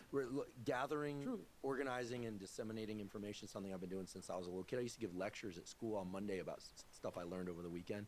See, check that out. But they took me to a psychiatrist. We're the same age. Back then, if you got sent to a psychiatrist, it meant people thought you were crazy. I wasn't one. Yeah, exactly. I wasn't one. Exactly. So I remember feeling like a freak. I didn't have a stutter, but I had a grunting tick. It comes back when I'm tired. And the only thing that helped that was hitting my head on something, shaking my head, which is why skateboarding was good, because I'd slam and I'd feel like, feel good. That's not healthy. You know, that's not good. Or just work is what gets it out. It's like a RPM or high, you know. Anyway, that's me. But yeah, I think certain things over time I feel like talent or gifts or whatever you want to call them, but there are many things that are exceedingly difficult for me. And I have learned from your example. I know that you are very both humble and very clear that, like, you don't have, you say, I don't You're not going to get it by examining you, but I think the way you're sharing today and the way you shared on other podcasts before, there are pieces that really help people feel into the process of what you're talking about. Today, we're elaborating on it, I think, a lot. You know, this notion of being haunted and the stick. Right. I mean, of course, now it makes so much sense why you don't want to talk about sleep or rest or recovery, because sure, that's important. I've heard you say, yes, you sleep, yes, you eat, yes, you hydrate, yes, you'll stretch your psoas or whatever. But it's funny how that becomes the viral message. That's why I said fuck that today. But that's not the unique message that you carry. Like, anyone can talk about that. So do I have that right, that you're acknowledging sleep is important, recovery is important, Yes. but that's not what you're about? You have to forgo something. Yes. Ice baths, saunas, sleep, nutrition. All this shit's so fucking important, dude. I don't have time for some of it. To extract what I had to extract, something had to give. Like you talk about you when you were younger, you would give these speeches and stuff. The same age you were giving speeches, I was trying to figure out how to say the without stuttering. And I realized as I got older that all these things are important. But for me to stop stuttering, I got to build fucking confidence. And speech therapy didn't help that. Nothing helped that. I have to forego a lot of shit to be as fucked up as I am to build confidence. For me to stand in the fucking room of 10,000 of one person and not and be like, oh, put my head down, let me look around, let me read these paragraphs first, and then before I read the paragraphs, because they call me next, let me just leave the room kind of stutter. That's a miserable life. And that's one of many things I did, besides lying, besides being insecure, besides being immature, besides being fat, besides being one of the only black kids in my school. There's a lot of things I had to overcome to gain confidence. And in doing so, a lot of that had to go. A lot of it. So I became the guy that became once again misunderstood. You only sleep 4 hours a day, 2 hours a day. Sometimes you don't sleep at all. Like, what's this and what's this and what's this? I know it's all important. Something's got to go. For me to get confidence, because confidence is the building block of where I'm trying to go. For me to gain confidence in myself, this fucked up kid has got to do a lot of fucked up shit to gain confidence. And along the way, the stutter went away and I gained confidence. And now my life is a little bit more, there's no balance. There's no balance. It's a little bit more what it should be for a lot of people, but there'll never be balance because confidence is something that you're constantly, confidence and belief, you're building every day. And so something's got to give. And I'm willing to forgo a lot of things to have that because I know that is, if you want to give somebody kryptonite, take that shit away from me. So yeah, I don't sleep sometimes, and sometimes I don't eat the right way, and sometimes I don't do this and do that and whatever, man. But you put me in a room of 10,000 people any time of the day, and I walk in there thinking I'm the baddest motherfucker in here. Because I know what it took to be on this stage, and a lot of people will not do that. So that's what it takes. There's a question I've been wanting to ask you since we started, and I thought about coming in here, and I've been thinking about in the weeks ahead of this, and I'm going to just come clean and say I don't exactly know how to ask the question.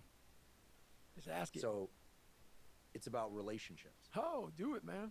So I know in myself that my discipline is much higher when it's just me, but that's because I had certain things early on, but then I was a terrible student, barely finished high school. But when I got serious, but I did that by staying away from everybody. And anyone who's ever had a relationship of any kind, but in particular romantic relationships, knows that yes, you can derive tremendous support from those. Like, you got this, baby, you can go, and you're like, yeah, I got this. She said I got this, you know? Right. Feels great to finish something and share with someone. Share a meal, get the hug. But there's another side to all of that. Right. That I'd like to learn more about from you, which is there's a warm body next to you in bed in the morning. You don't want to get up. They also have needs. You've got your mission. People sometimes need things from us, but also oftentimes the people that love us most, that truly love us and that want to support us, don't understand this thing. And they're the first people to tell us, like, listen, take a day off. And then this whole cycle, at least in my head, goes off like, you just want a vacation. And then it's almost like a paranoia. I'm not saying anything nice about myself right now. Right. All good, man. Former girlfriends are going to be like, yeah, like, you know, that they remember. And so support of people close to you is critical. This could be friends, could be romantic partners, whatever. But they're also, the knife cuts both ways. It can be the thing that can really undermine this thing that you're talking about. Because the people that care about us also want to see us comfortable. Right. They want to see us happy. They want to see us peaceful. They want to see us wake up from a great night's sleep. And they want things too. Right. So how do you untangle that whole bit? Well, it's funny, man. I'm unbalanced, but I'm mostly unbalanced towards the family side. Which people don't get about me. I start being unbalanced. I get all my stuff in. But what I do is I make sure that my family has everything they need. Everything they need. Those who want to be part of my family. Some don't. Some family members don't want to be part of David Goggins. I get it. I got it. That's life. Those who are part of my family, I give them everything they need so they can leave me the fuck alone. I make sure you're happy as fuck because I got to go to work. And I don't mean smoke jumping. I don't mean running. I mean all of it. It takes I can't have you in my fucking shit. Can't. So I know for me to have a family, I gotta make sure that you realize I'm gonna give you everything you need. So when you start bitching at me, I'm gonna say, look, hang on.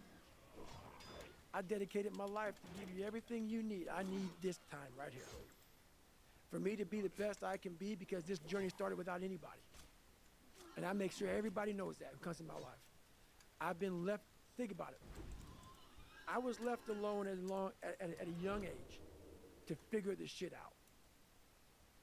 I figured it out for myself, and it's been very successful for myself. No one's gonna come in here and fuck with my shit. That's why I make sure I will take care of whatever you need. Whatever you need from me, you got it. Money, house, my love, my support, I'm gonna give you everything you need. That said, I do it the highest level possible. And I'm saying it with Jennifer in the next room. So please come here and say something if it's wrong, Jennifer. I don't give a fuck. Say what you gotta say. So then when it's time for me to go to work, I expect you to do the same for me. Because it takes every bit of me to do what I have to do. So I make sure that I'm very unbalanced for my family so I can be exactly that unbalanced for myself. And that's how I do it. I let people know right up front, I'm not what you want in a man. I guarantee that. There's gonna be a lot of late nights, a lot of early mornings, a lot of times where I gotta be by myself, thinking about the process that is next in my mind. I can't have aggravation, I can't have this, can't have that. There's a lot of things, but I let them know up front. I'm very vocal about that. Sometimes relationships work for me, sometimes they didn't. But that's who I am. One thing I did wrong in my life was I tried for so many years to please people. And I did it at the expense of myself. I was leaving a lot in the tank. And when you do that, you stop living. But the person in your life is happy as fuck because you're giving them everything they want. They have their life is full, but you feel empty. And that's not a relationship to me. So for me, it's important that you know exactly who I am because this is what life made. And I'm not trying to change it because I just figured it out. So I'm not trying to compromise David Goggins. I will never, ever compromise David Goggins. That doesn't mean I won't give you what you need and what you want and what you desire. But I don't need money. I don't need fame. I don't need shit. So I give it all away. What I do need is to make sure that that willpower is worked on every fucking day and every night for the rest of my life. Because that's the one thing that's going to keep me feeding you, keeping you where you need to be. Because once that willpower is gone, 300-pound David Goggins, he may not look like it, but I will walk around with it. So the things that are important to you in life, you must do always, or you're nobody. And that's how I handle relationships. Amen to that.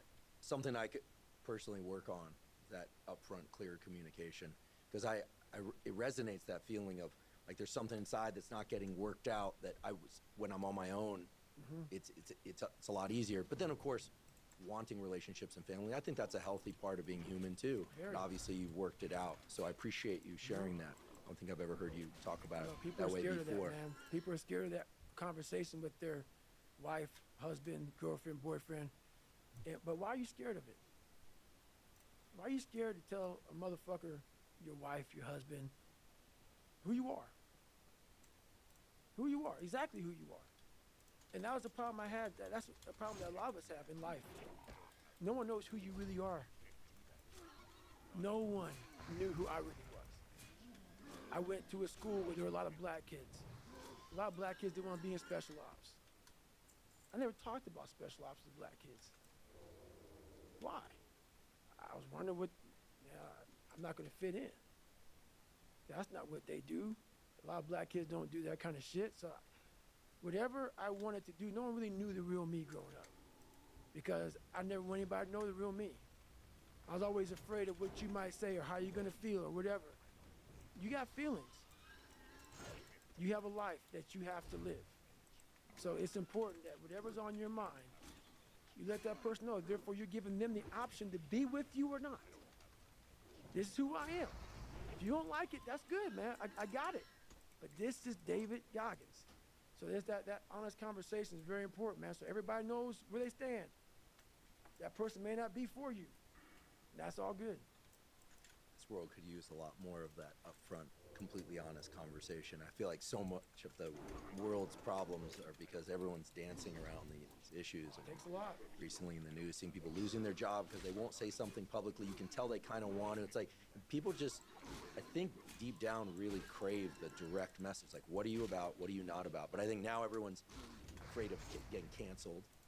It's a big deal, right? You know, getting canceled, that people think, oh, I can't work if I am who I am, or if I'm not pretending to be somebody else, then, you know, silence is considered, you know, agreement. You know, there's all sorts of complicated stuff, and I do feel for the generation coming up, because we didn't have social media and all of that. That getting just walled off from that, there's a real benefit. I'm just not paying attention. People love to lie. People love to lie. You know, I thought I was the only person, like when I was growing up, I thought I was the only person that lied, because I lived in the bubble. And people love to lie about who they're not. They love to lie about who they're not, dude. And that's, for me, the reason why I'm so vulnerable and I'm so real and honest. Find somebody to come out and tell me I'm lying about my fucking life. And for me to come where I came from and have the resume I have now, you know the confidence you get? How, I don't care who, you gonna judge me? You gonna judge me? What have you done in your life? So me being so honest and so upfront and so truthful, that came with me finally figuring out who I was, but also conquering David Goggins, the demons of David Goggins. Therefore now you're just an open book. You look at somebody looking right in the eye, tell them exactly who the fuck you are. You walk away. I'm good, bro, because I know exactly what this journey took to get here. And that gives you a fire and a passion that people can call you nigger, they can call you, if you're a lesbian or gay or bisexual, call you whatever the fuck you want. If you put yourself in the fire and you come out every fucking day like this, brush it off, not scared to go back in there again, come on, man. Your truth is real. You come out every day, man, with a way of talking to people that people don't have, because there's no truth behind them. And the truth is a starting line. When you sit in the ugly mirror and say, I'm this, I'm this, I'm this, I'm this, you finally started your life. Maybe 40 years old. Maybe 40 years old, 5, 6 kids, wife. The second you look in that mirror and you say, I'm this, I'm this, I'm this, I'm this, I'm this. Well, basically, I'm not this, I'm not this, I'm not this, I can't do this, I can't do this, I'm all these insecurities. Your life finally started. And once you start that life, man, the truth comes out big time. You don't care. So that's the problem. Most people just don't want to have that conversation to the point where they can go on stage with 1 million people and say, I'm all this. And have a good day. See ya. It's empowering. It's very empowering. I feel like the way we're educated in school, but also outside of school, is we're trained as human beings, these young brains, to try and figure out how to get positive feedback from other people. Yep. It's like we're like little dogs. Yep. You have a bulldog. That's right. I had a bulldog. Saw the picture of your bulldog. She's great. Charlie dog. They're an amazing species. They are. I think of them economy of effort. Yep. Or amazing breed. Excuse me. They're an amazing breed. Economy of effort. They don't do anything unless it's necessary. It's kind of the exact opposite of everything we're talking about. It's kind of interesting, and they're kind of hedonists. Yes. Now it is true that they'll die to protect you. Oh yeah.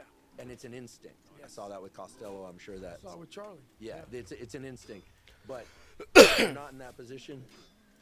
If there's no need to exert effort, they're resting. Yeah. So your bulldog's resting for you. Yes. Got it. Exactly. So you don't need to rest because active recovery, Charlie. Perfect. That's it. Perfect. That's gonna be your answer from now on. Active People go, recovery, does he Charlie. sleep? Does he rest? Go, no. He somehow worked it out so his bulldog does it for him. Right.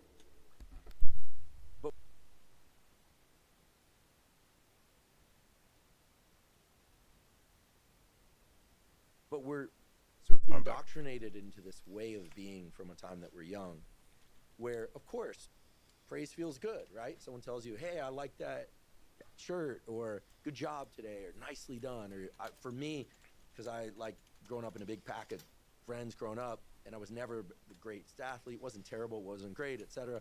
Like a fist bump or like a feeling crewed up, and you're just like, yeah. But you've talked about this before in reference to the SEAL teams. We both know a lot of people in that community, and the teams component is a big part of it for a lot of people. And it's a wonderful thing. Right. But there's a danger to that dopamine hit, for lack of a better way to put it, from what we only derive when it's coming from outside.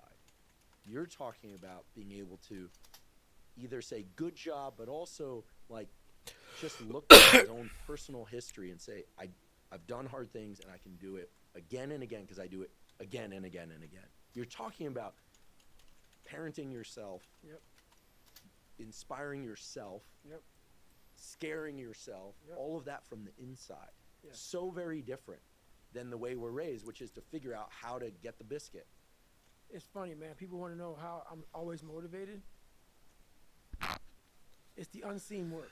When you say true statement, those are false dopamine hits that people are giving you, man. There's no belief in that. These are team work dopamine. Like, I'm out running at 2 o'clock in the morning, 1 o'clock in the morning, in the gym, long sessions by myself. That's real. How I'm able to just extract dopamine, the good dopamine whenever I want. Man, I've trained 99% of my life alone. No one pat me on the back. I did all of the work alone. And while I'm still hard on myself, I know what I did. So whenever times get bad for me, people, all this, who's gonna carry the bolts and lock? That's real. I hate that people know me for that guy, because that guy is not every fucking day. Like, when they see me, they want that energy. That's not me every day. I can extract it immediately when I need to, because when you train alone, and I lived alone for so many years in this misery, and you're able to get out of it by yourself, I can take myself to such a level of real passion. And like, the feeling I get is something I can't even explain by myself. I don't need anyone. That's why people come to me to motivate them. No one can motivate me. I have a resume full of fucking motivation. That whenever I'm down, I'm like, oh, hang on, motherfucker. Oh, you know the truth. You know the truth. You know the darkness of the fucking dungeons and the fucking demons that fly. You know. And then from there, it's like, oh, okay, you were there. You know this. There was no one there to pick up the rucksack, to pick up the boat, to pick up the log, to go in there. It was you. It was you. There was no pat on the fucking back at 300, at 275, at 250, at 220. No, that was you. So those things that come out of me, that extract from me in the darkness, people are looking for that pat on the back. Where is it? Oh, I don't need it. Because what I've done is, in the fucking unseen work, I built Frankenstein. So whenever shit gets nasty, David Goggins goes, We had nobody anyway, motherfucker. So see how I'm talking myself right now? That's me. That shit fires me the fuck up. That shit makes me fucking nuts. We had nobody anyway, motherfucker. Look around you. There was no fucking team. It was you. There was no weight loss program or mom and dad waking you up saying you can do it, you can be better, trying to build belief. You built belief when you had nothing. Rock bottom. You did that. So as times get hard for me, the truth comes out. And my truth is powerful as fuck. It's real. It's tangible. I feel it. It comes out of my brain as I speak about it. I'm reliving every single dark moment of my life to be here. So that is what people don't get.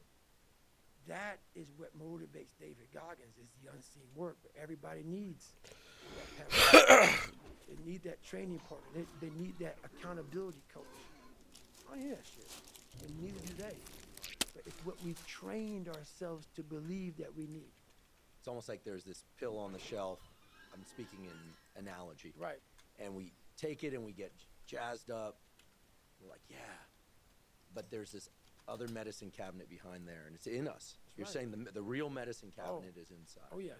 When you continue to overcome, and I had so many obstacles to overcome, so it's actually a benefit to me, but the benefit is not like a benefit like that. You have to have the courage and the patience to overcome and overcome. Before you know it, man, you have a whole medicine cabinet, but there's no medicine in the motherfucker.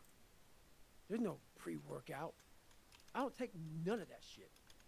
All I gotta do is flip my brain, put my finger in there and say, okay, that's a good one. That's all I gotta do, man. I got the Rolodex of just like, go fuck yourself, Goggins, and oh, but you won. Let's do that one today.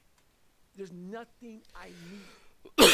And this is the thing that people don't get about David Goggins. I can't teach it in a 1-minute video. We all have this ability to have our own medicine cabinet.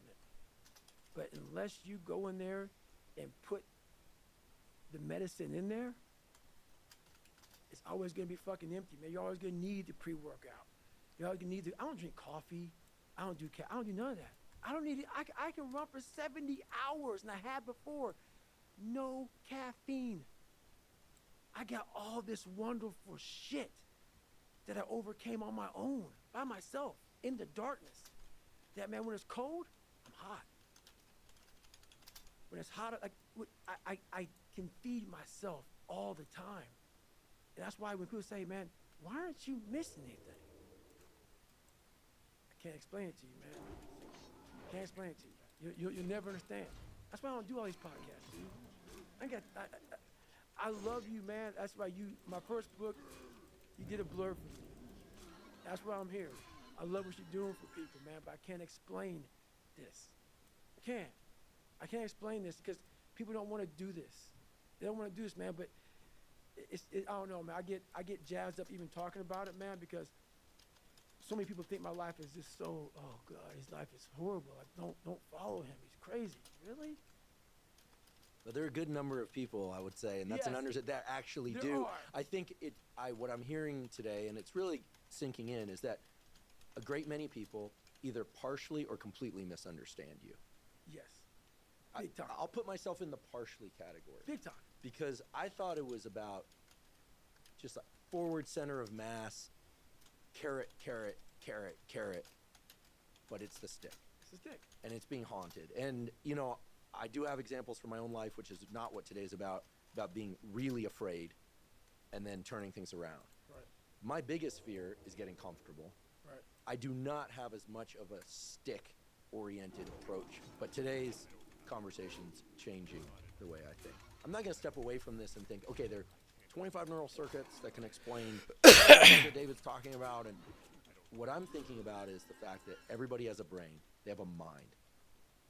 Forget the brain. The brain's just the physical structure, but what that manifests, what that creates, is the mind. And everybody has that. So I do believe that everyone has the capacity to do what you're talking about at some level. I also will be the first to confess that I think you're a highly unusual let's just say, maybe even N of 1, as we say in science, sample size of 1. Right. Somebody who's created this process for themselves and keeps themselves in this forward center of mass with the stick battering the back of their head all the time. Right. Highly unusual. But this internal medicine cabinet that you're talking about, building up true confidence, not needing anything from the outside, I like to think that people want that. They want to be known.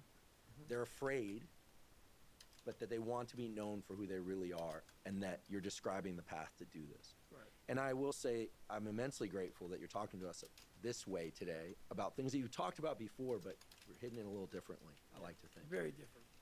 Because what you're talking about is a process. It's verbs. It's all verbs. All action. And it's not about success. It's more actually about keeping that friction dialed to 10. Right. And that no energy drink, no supplement. People often misunderstand me. They think, like I'm big on people getting sunlight in the morning so they can set their circadian rhythm and get better sleep, so they can, et cetera. But then people always think they go straight to the supplements. Yeah. What should I take? And then of course people think I'm all about supplements. And supplements are one piece for me, but it's like tiny fraction compared to the doing results. That's why I didn't want to talk about that today. That's why I'm glad we're talking about this.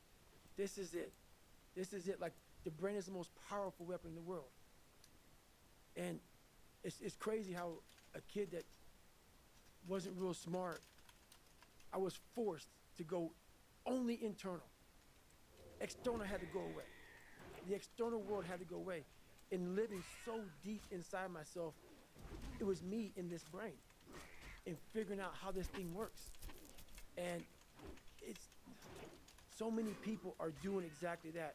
The supplements, the this, the that. And I agree, it helps.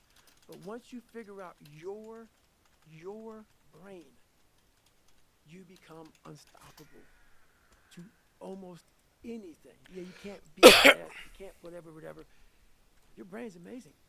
Once you feed it the right conversation, the right mental nutrients, the right mental supplements, the right internal dialogue at the right time, with the right hit, with the right proof of what you've done in the past, and you send it right to the right circuit, dude, you're a fucking beast. A beast. But once again, you just can't read about it. You can't sit back and be a theorist. You have to be a fucking practitioner. And in that practice is where that becomes proof positive. And what I'm saying is like, God, like David Goggins, he's blowing my mind. What is this? He's not crazy. And so many people, a lot of people, have listened to me the right way, and they come back and they're like, I'm totally on board. It happened. It happened. I'm like, yeah, keep going, man, but keep doing it. But that is it, man. There's no sun. There's no glory. There's no carrot. There's no victory. But there is all of it in one. I just can't explain it real well to people, man. But what you get at the other end is something that you're always found. You're never lost anymore. Doesn't mean the journey's easy. Doesn't get any easier, but you're always found. I love that. I just want to hover on that for a sec. The same way we hovered on Haunted and the Stick. People feel lost. I've certainly felt lost at times in my life. Many times. And yeah, there's that thing. I don't think there's a neuroscience or a psychology term for it. Someone will put it in the comments and say, oh yeah, that's what so-and-so said. But like you said, we're not trying to be theoretical here. We're trying to be practical. The business of finding yourself and knowing but it's sort of like, I'm safe because I'm in danger, and I've been in danger before, and I got myself out. It always seems to come back to verbs, and I don't have a language for this. For once, I'm lost for words. There's it's about a process, the algorithm, and the reason here, I'm just kind of trying to make sure I'm understanding things correctly. One of the reasons why it must be uncomfortable for you to be who you are publicly is because people want to focus on the running or the swearing. And by the way, the swearing is welcome. I'll tell you, I came up through laboratories where all 3 people I worked for swore a lot, but there was one rule: I couldn't swear at people. So my graduate advisor, brilliant woman, unfortunately she died early. They all died early. I'm the common denominator. I had that internalized for a long time. Right. Anyway, she said, but if you swear at people, you're out. Right. But you can swear as much as you want. So that's the rule I have. It's like you can swear as much as you want, just don't swear at people. If you swear at people, better be ready to fight. Right, I'm right. definitely not going to fight you. So you can swear at me, get away with it. But the fact of the matter is that it must be frustrating that people, because I know people go, oh, it's all about supplements and ice baths. Listen, I like supplements. I love supplements and ice baths. But that's not the full picture. It's just a gravitational pull. It's the swearing. It's the running. It's his feet that are all messed up. Yeah. It's the fact that he got a Triton. Yeah. It's this SEAL guy. Yeah. We talk about that too, right? You know, and there's a gravitational pull for people, and they're missing like that's like the tip of the iceberg is what I'm realizing. I'm realizing that today, thanks to the way you're phrasing things, because the bigger vessel is all in here, and as you said, how do you put that in a book? It's impossible. Because it's highly individual. Yes. You do it your way. Yes. And you're saying everyone needs to go figure out how to do it their way for them. Yes. And the thing about being misunderstood is very frustrating. More than I can even imagine. I can express how frustrating it is when the cussing and everything comes from a place of real. I can't explain what I do without it. The passion comes out of me. It's almost like speaking in tongues. Because when you put that much work, and people go, oh yeah, there's been this basketball player, this football player, this. Dude, no. Everything is work. Everything. And people don't believe it. So when I speak, the motherfucker and the fuck and shit and that is what it took for me. What it takes for me. The anger, the passion, the jaw-dropping, just it takes that because I'm not that. This is how I look at it, man. What built this guy? Let's imagine being in the coldest water you can possibly take. I always go back to Hell Week with this. I hated the water. Hated it. You're sitting there locked arms and you're in the water all the time. And they're bringing you in and out of the water. In and out of the water. When you have this dialogue in your head, and these people are judging me off of a freaking 1-minute video, and you're constantly your whole life, when you figured it out, 24, I just gotta, this is just gonna suck. Every day is gonna suck. And live like that, to be better. And I put it this way, I'm in the water's going over my head, the Pacific Ocean, you know it's freezing. February, cold as shit. Been through 3 hell weeks. For you to constantly win, when this voice over here, the real you, is saying, get the fuck out of here. Go. You're nobody. You've always been nobody. And it's true. People don't hear that. That's a true voice. That's the real reality of David Goggins at 24 years old. It's not a false reality. And then you had to create another voice over here that is saying you're better than that other voice. And you're in the freezing cold water that both voices don't want to fucking be in. But you win.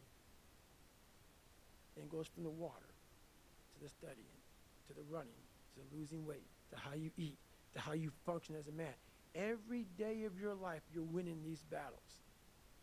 And then I have normal people who only have one voice. Never created the second voice. The winning voice is the second voice. They have one voice. And that's just, I'm a piece of shit. That's all they hear. And then they judge people like me who are out here trying to be better. It's something that I can never really, it's a frustrating thing for me. Because I know the majority of people. I know what goes on in the brain because I studied the mind more than you. because I'm a practitioner. So for you to be a piece of shit and come out of that, you don't just come out of it. You spend decades studying your mind and the human mind on how it functions in good environments, bad environments, stressful environments, patient environments. You studied all because you had to put all this together to create the mind to become successful. So I had to, it was like God blessed me with this brain. I had to create a mind. And so in doing so, I figured out every piece of shit human being in the world because that's what I was going off of for myself. So I know why you go on Instagram. I know why because you just have the time. You have the time because you don't want to put that time into bettering oneself. So I know why I'm misunderstood. I'm misunderstood by people who have plenty of time on their hands to misunderstand me because they are exactly where I once was, which is a low-life, lazy piece of shit. And it's the harsh reality of people who troll you, who go after you. They have nothing better to do with their lives. It's not some after-school special. It's the truth by once was that way. I know where it all comes from. That's why it's frustrating me now, because I'm not so frustrated at the fact that I'm being trolled. I'm frustrated by the fact that you don't have the courage to try to be somebody better than what you're not. And that's the frustrating part. It's interesting because earlier we were talking about relationships, and you said in a very candid way, and I really appreciate you sharing that you make sure that the people close to you, your family, has everything they need. Right. And that they also understand that you're going to take what you need to continue to build you. Right. Period. Period.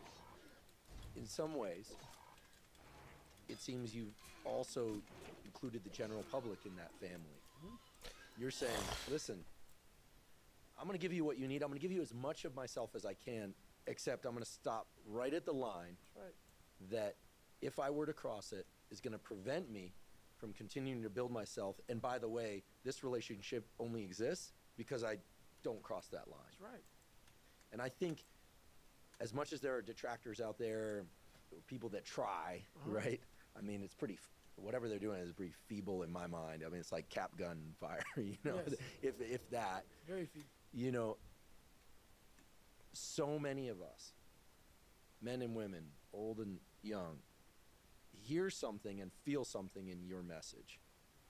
Well, like, yeah, like it seems kind of crazy. Gosh, like, doesn't he ever just relax? You know, what about his sleep? You know, look at his feet. He's gonna injure himself. I've heard. Listen, I'll be very direct. I got friends who are in the teams who just go, yeah, what's he gonna do when he can't run? And I know the answer is keep running. That's right. Right, but it's more difficult for people, even high achievers, especially high achievers, to believe that if you took one thing away, that it would all go away. It's absolutely clear that's not the case with you. I'm 100% convinced. I just know that because what we're talking about is this. You know how many times I haven't been able to run? 2 heart surgeries, multiple knee surgeries, and after every knee surgery, they say you're not gonna run again. And I'm fine with that. There's no running up here, bro. None. This was what it was all about. That's what they lost. What if you can't run? Give a fuck. It was never about running. Why do you think I run? It's the worst thing. I hate doing it more than anything. Hence the willpower. Right. Your anterior mid-cingulate cortex Hence would the would start to regress if you loved running. Think about it. Every day I wake up, I don't just run a mile, 2 miles. It's the one thing I hate the most to do, and I do it like I love it. 250, 60, 70, 300-mile runs at one time, no sleep. And every step, when I get to the, think about this, I get to the fucking start line, cussing at Jennifer. Why the fuck are you here? I hate this. After 70-some hours of running, every fucking question I ever had is answered. Every question I had is answered. I cap success. I don't, people go, what do you mean you cap success? For me to be who I am, so when I go smoke jump, I'm smoke jump 3 to 4 months out of the year, sometimes 5. Could you, just for those that aren't educated about, just like give us a brief description of what smoke jumping entails. So basically, you jump into fires, not into them, but you jump by fires that people can't get to. So out of planes and helicopters. Right, out of planes, fast lines. parachute. It's all parachuting. So you parachute out of airplanes, and then you fight the fire. You and sometimes 4 other guys, or maybe 8 other guys and gals, and you're putting this fire out. So I lose millions of dollars every summer to do this. It blows people's minds. Why the hell are you doing this? And you're breathing soot. I'm being sick, knees are jacked up, hitting the ground, hurting, whatever. Talking to normal people, they'll never get it, so I don't even explain it to them. But this is why I call CAP success. I'm talking financial success. For me to continue having that willpower, the second I just become a speaking monkey and travel around and speaking gigs 12 months out of the year, put camps on, do this, put on lectures, get supplement lines and do this and write more books and shit. I've ruined the exact thing I worked on my entire life. And while I didn't know it until today, but something always told me this is a very, very, very perishable skill, this willpower that you have, because I do have a willpower that I have never seen in anybody in my life. It is a haunting force that just keeps me going. And I know that that is my strength. If you have that, so that's worth every dime I've ever made in my life, is the fact that I can look a man in the eye finally and have a real conversation without going like this. Because I'm lying, or I'm a piece of shit, or I know, you know how a person, and so many people do this shit. They're talking to you on who they want to be. They're lying to you. And they walk away, I've done it so many times. You walk away like, yeah, man, why can't I just tell him the truth? Why the hell can I just tell him the truth? You know how good it feels for me now to look at you in your eye, and every man, a man I see. Because women won't get this. Women will not get this. Man to man, that man shit. You look another man in the eye, and you know that everything you're fucking saying is real. And it comes from a real working place, something that you earned. It's the best feeling in the world. You can say that actually happened. You know with certainty what I'm saying actually happened. Who I am and who I say I am. No more lies. No more skirting the truth. No more bullshit. And that is worth every dime I've ever made in my life. And I swear to God on that. Every dime I've ever made in my life. Building who I built. So I cap success because I know that if I ever go 12 months out of the year and don't put every day I'm going at it, but several months out of the year, I go right back to ground zero. Which means I'm just fucking David Goggins. No Goggins, no carry boats, fucking logs bullshit. It's just pick up that fucking Pulaski and dig. Hey, get that fucking pump, walk down a mile, put it in the fucking water, mosquitoes beating. You're just David Goggins. You're nobody. Because that's where my growth is. That's where my willpower comes from. And that's where it stays. That's why when I talk to you now, and can't I talk like this, dude? People don't talk with this kind of passion because it ain't there. It ain't there. They're regurgitating some shit from 30 fucking years ago. I'm regurgitating shit from an hour ago. Hour ago. Come on, man. It's just be real. And I can't be on these podcasts. I can't talk to anybody without being real. I'll go away. I'll just go away.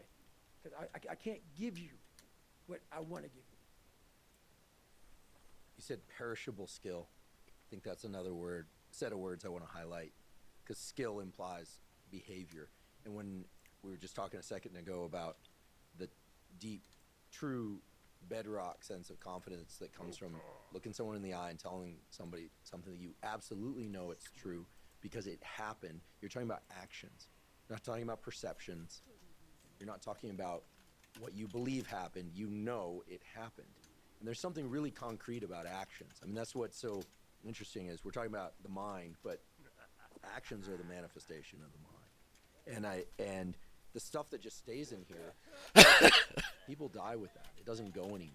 I long ago, somebody said, you know, I forget what the context was. It was a neuroscientist. He said, you know, most emotions, like, they're just emotions. They're just in there. Like, you don't have to do anything with them. And I think certain emotions you want to do something with. Right. But I think people forget this. They feel miserable, like they're going to dissolve into a puddle of their own tears. No one ever died from an emotion. Right. But they feel like they overwhelm us as if it's a tidal wave. It's going to pull us under and drown us. It's so interesting to me because I think what people listen. You have a gravitational pull. People can feel the energy. I think yes, you're either completely, badly, or partially understood. There's only one guy on the planet that truly understands you. I think there's one woman, Jennifer, who probably understands you as much as anyone's going to, and then the rest of us are kind of grasping, trying to figure it out. Right. But you're saying go inward. So first go inward, and then it's actions. Inward and actions. Now, the inward piece is something I'd like to just spend a little bit of time on, because there are a couple characters from history, people that were in concentration camps. Nelson Mandela. I mean, I'm not sure he had Instagram in there. I'm pretty sure he didn't. Right. And I don't think there was anyone coaching him on, like, hey, you're going to get out someday, and actually you're going to lead an entire country. I'm pretty sure that's not how it worked. He had to find it here. He had to find it between his ears. Right. And there are other examples, but that's an important one. So the process of going inward, does it, for you, and here I will ask for suggestions, because I think people want, there are those of us who want to build this skill. Right. Wall yourself off, phone off, for big portions of the day perhaps. Texting off, requests, the this, the that. Anyone that knows you knows that we've communicated a few texts, but most of it comes through a filter. She's great. She knows you, you know, and she knows how to protect your time. And that hurts people's feelings. People get mad about that. Hey, God bless you, Jennifer, you know. Cutting oneself off. When you're in there, you say it's just you.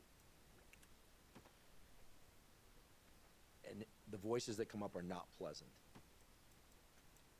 And then at some point, it converts to action. It's the process of picking the action. That's the piece that I feel like there's like a bridge to build here, if you can, if you would. So the action being like what's next? Yeah. So when you go to sleep at night, when that happens, you know what you're going to do the next day. It's pre-planned. Yes. Okay. Yes. It's always the same thing. You're not building it on the fly. No, nothing's on the fly. Nothing. So, how it works internally for me is I put it exactly how it is. I'm an artist. Every day I'm painting Mona Lisa. Every day, but it's a different one. It's not the same painting.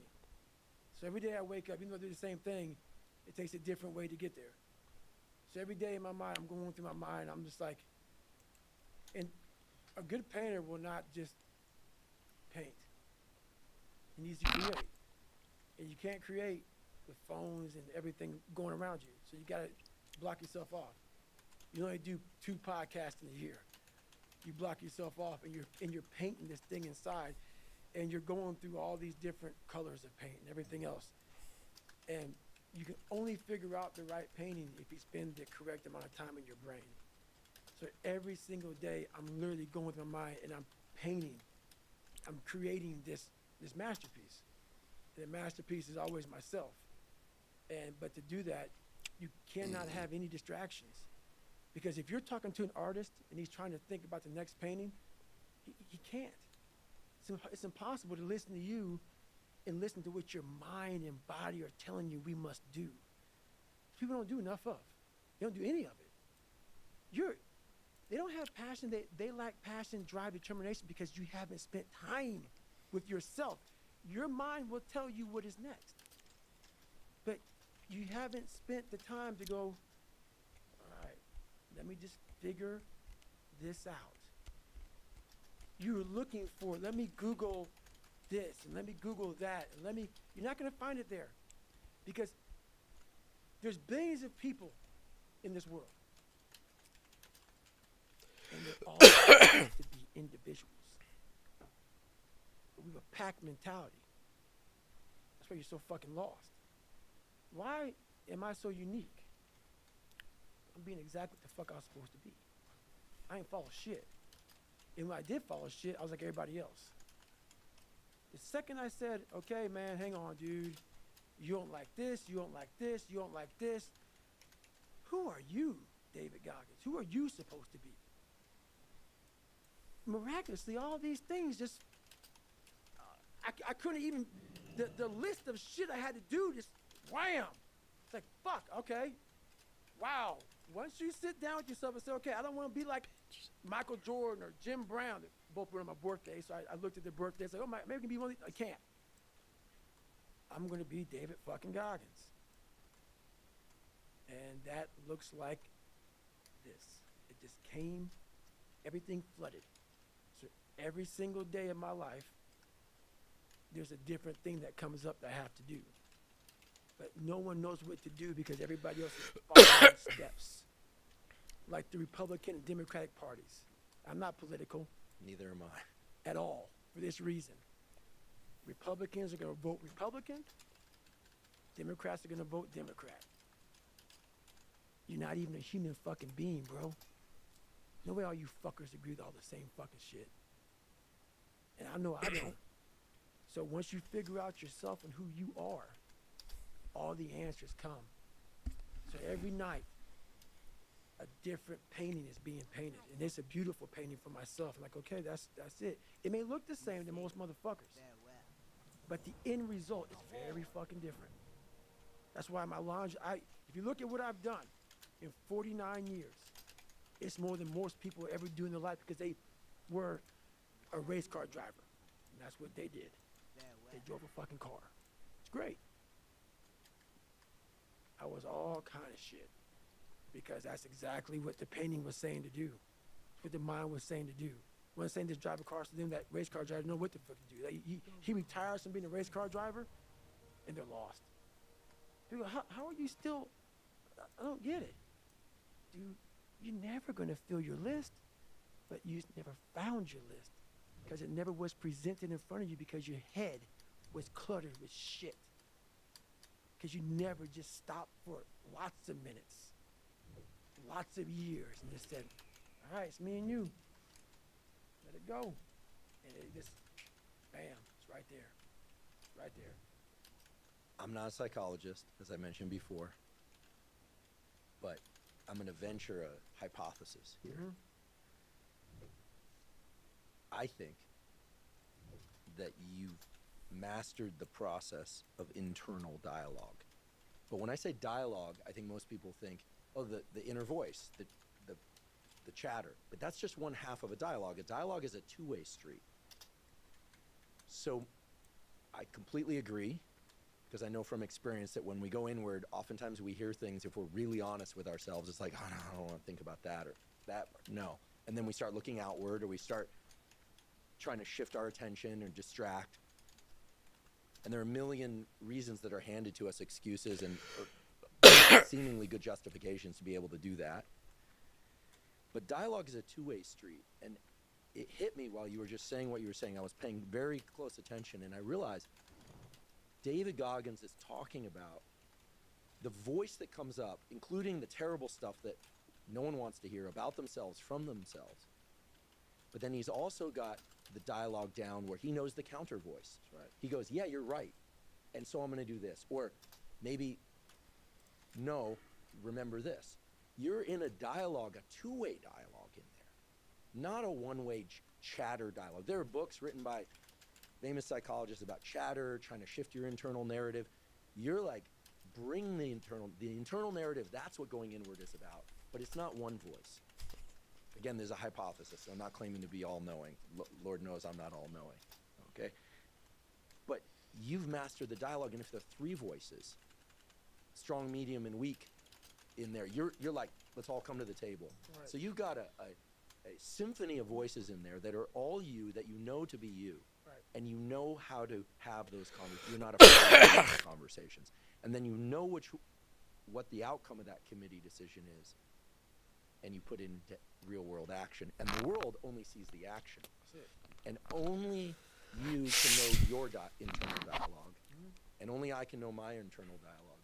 And the only way to, quote-unquote, know it is to spend a hell of a lot of time there. That's right. Okay.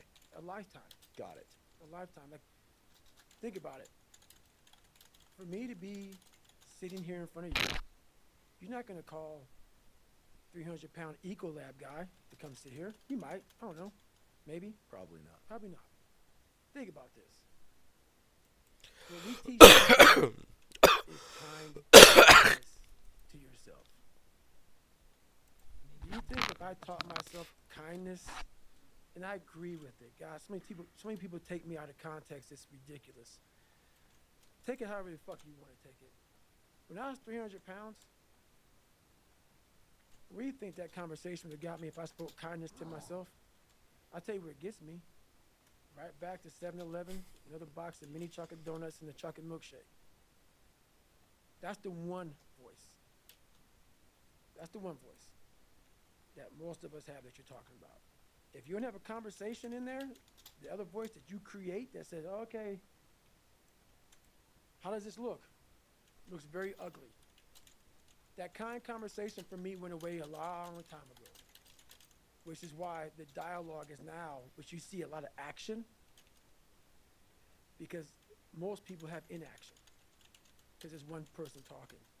And that one person is always leading you down the same path, the path that makes you feel very comfortable and happy with yourself. The second you create the other voice, there's conflict. There's battles, there's wars, there's defeat. One thing I learned, I taught myself this, and people go, I don't understand what you're saying. I'm gonna try to break it down real quick. I didn't teach myself victory first. I taught myself failure. I taught myself how to fail. It's so depressing, is it? When you're 300 pounds and you can't read and write and you're fucked up, you know how many times you're gonna fucking fail on that process? So if you don't know how to fail, there is no victory.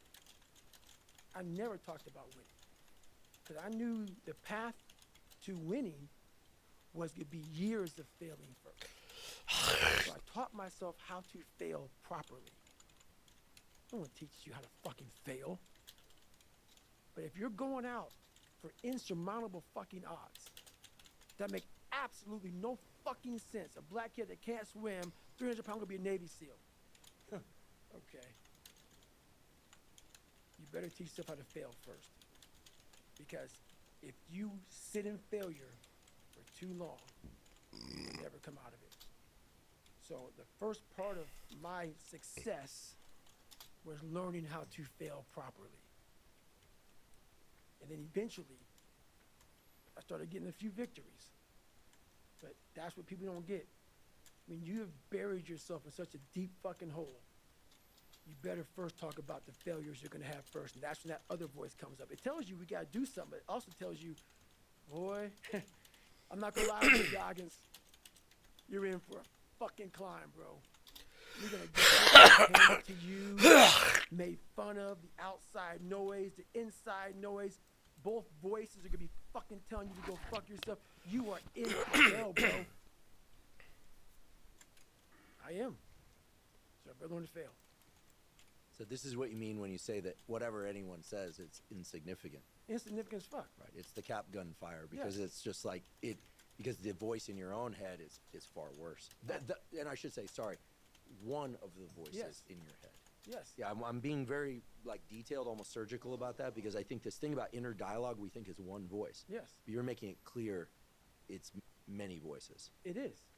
And the thing about it is, you have to be really, and sometimes all the voices are telling you the wrong shit, man. But through years, not a podcast or listening to a book or reading a book, years of sacrifice, of suffering, of diligent, pinpoint fucking work on what you want to do for yourself. Not like, oh, let me just do a bunch of shit.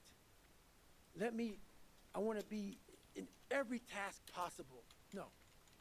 Pinpoint what I want to do with my life.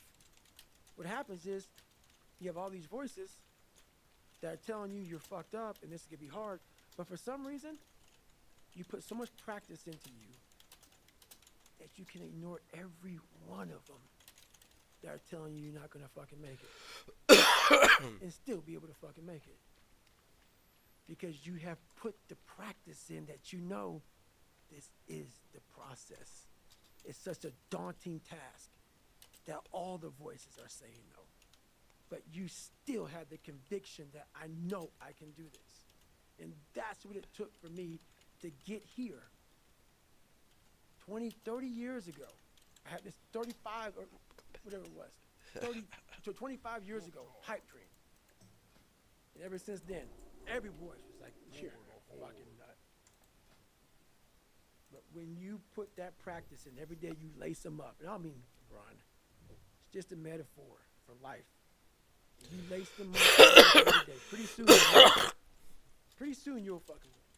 If you have the courage and the heart and the dedication and the mindset of everybody can go fuck themselves. I know what I know. I've listened to myself enough to know I know what I know. None of you can hear what I'm hearing. And that's what people don't do enough of. They don't listen to their journey. They listen to everybody else's shit. Before you know it, I'm crazy. But if I'm so fucking crazy, why am I so successful? How'd that happen? I'm so misguided and fucked up and don't listen to him. Why am I the only one to do a whole bunch of shit? Why am I a trailblazer? Why? How is that possible? How can you be fucked up and also self-made at the same fucking... No. Obviously, you're not looking at the truth in front of you. The truth in front of you is it sucks. It's painful. It's fucking mind-numbing. And that is the truth. And that's why a lot of people don't like listening to me. Because this is what it takes. Creating another voice, sometimes going at it alone. All the time going at it alone. Because no one's going to believe in you. And that's that. What I'm about to say is not conjecture, and I can say that with confidence because I did a 4-episode guest series with a brilliant psychiatrist, a guy named Paul Conti, Trenton. He's a Stanford, Harvard-trained guy. He's also got a lot of street in him. He's had his own hardship, real hardship. He's brilliant. And he said something that I'll never forget, which is, we think that the forebrain, the part of our brain that creates strategy, et cetera, is the supercomputer. He said, no. It's like the supercomputer of the brain is the unconscious mind. It's the part of our mind that's controlling most everything. And most people, unfortunately, don't do the work to understand how their unconscious is controlling them. And that's a scary thing, this idea like your mind is controlling you, and I'm not going to get into the free will debate. I believe in, at least some will. I believe what you're describing and this internal dialogue, I think you have access to your unconscious mind. By listening to the dialogue, going inward, we know this is true in sleep, in dreams, in meditation, and just by shutting out everything else, shutting out all the external noise, which is filled with things that pull us to ways. Noise makes it sound bad, but it's the gravitational pull of all the things that just allow us to distract ourselves without knowing that, it's the ice cream, the have a cookie, the Merry Christmas. Mm-hmm. The unconscious mind, this huge piece of the iceberg underneath that Paul calls the supercomputer. He's saying that as a neurobiologist, psychiatrist, psychologist, and he really knows. That's the piece that if one does real introspection, he calls it the cupboards. You got to look in the cupboards, and it's often really scary what you find in there. And most people are just like, I don't even want to know the cupboards are there. But you're pulling all the cupboard doors open. And then you're extremely deliberate with what gets put into action. You're not just going, like I'm pissed, so I'm going to act pissed, or I'm tired, so I'm going to act tired. You're picking very carefully what to do. And that's a process that I'm guessing came to you. Does it come to you as okay, it makes sense why running makes sense. It makes sense why smoke jumping makes sense. So it seems like a huge portion of your time is spent understanding yourself and making sense to you.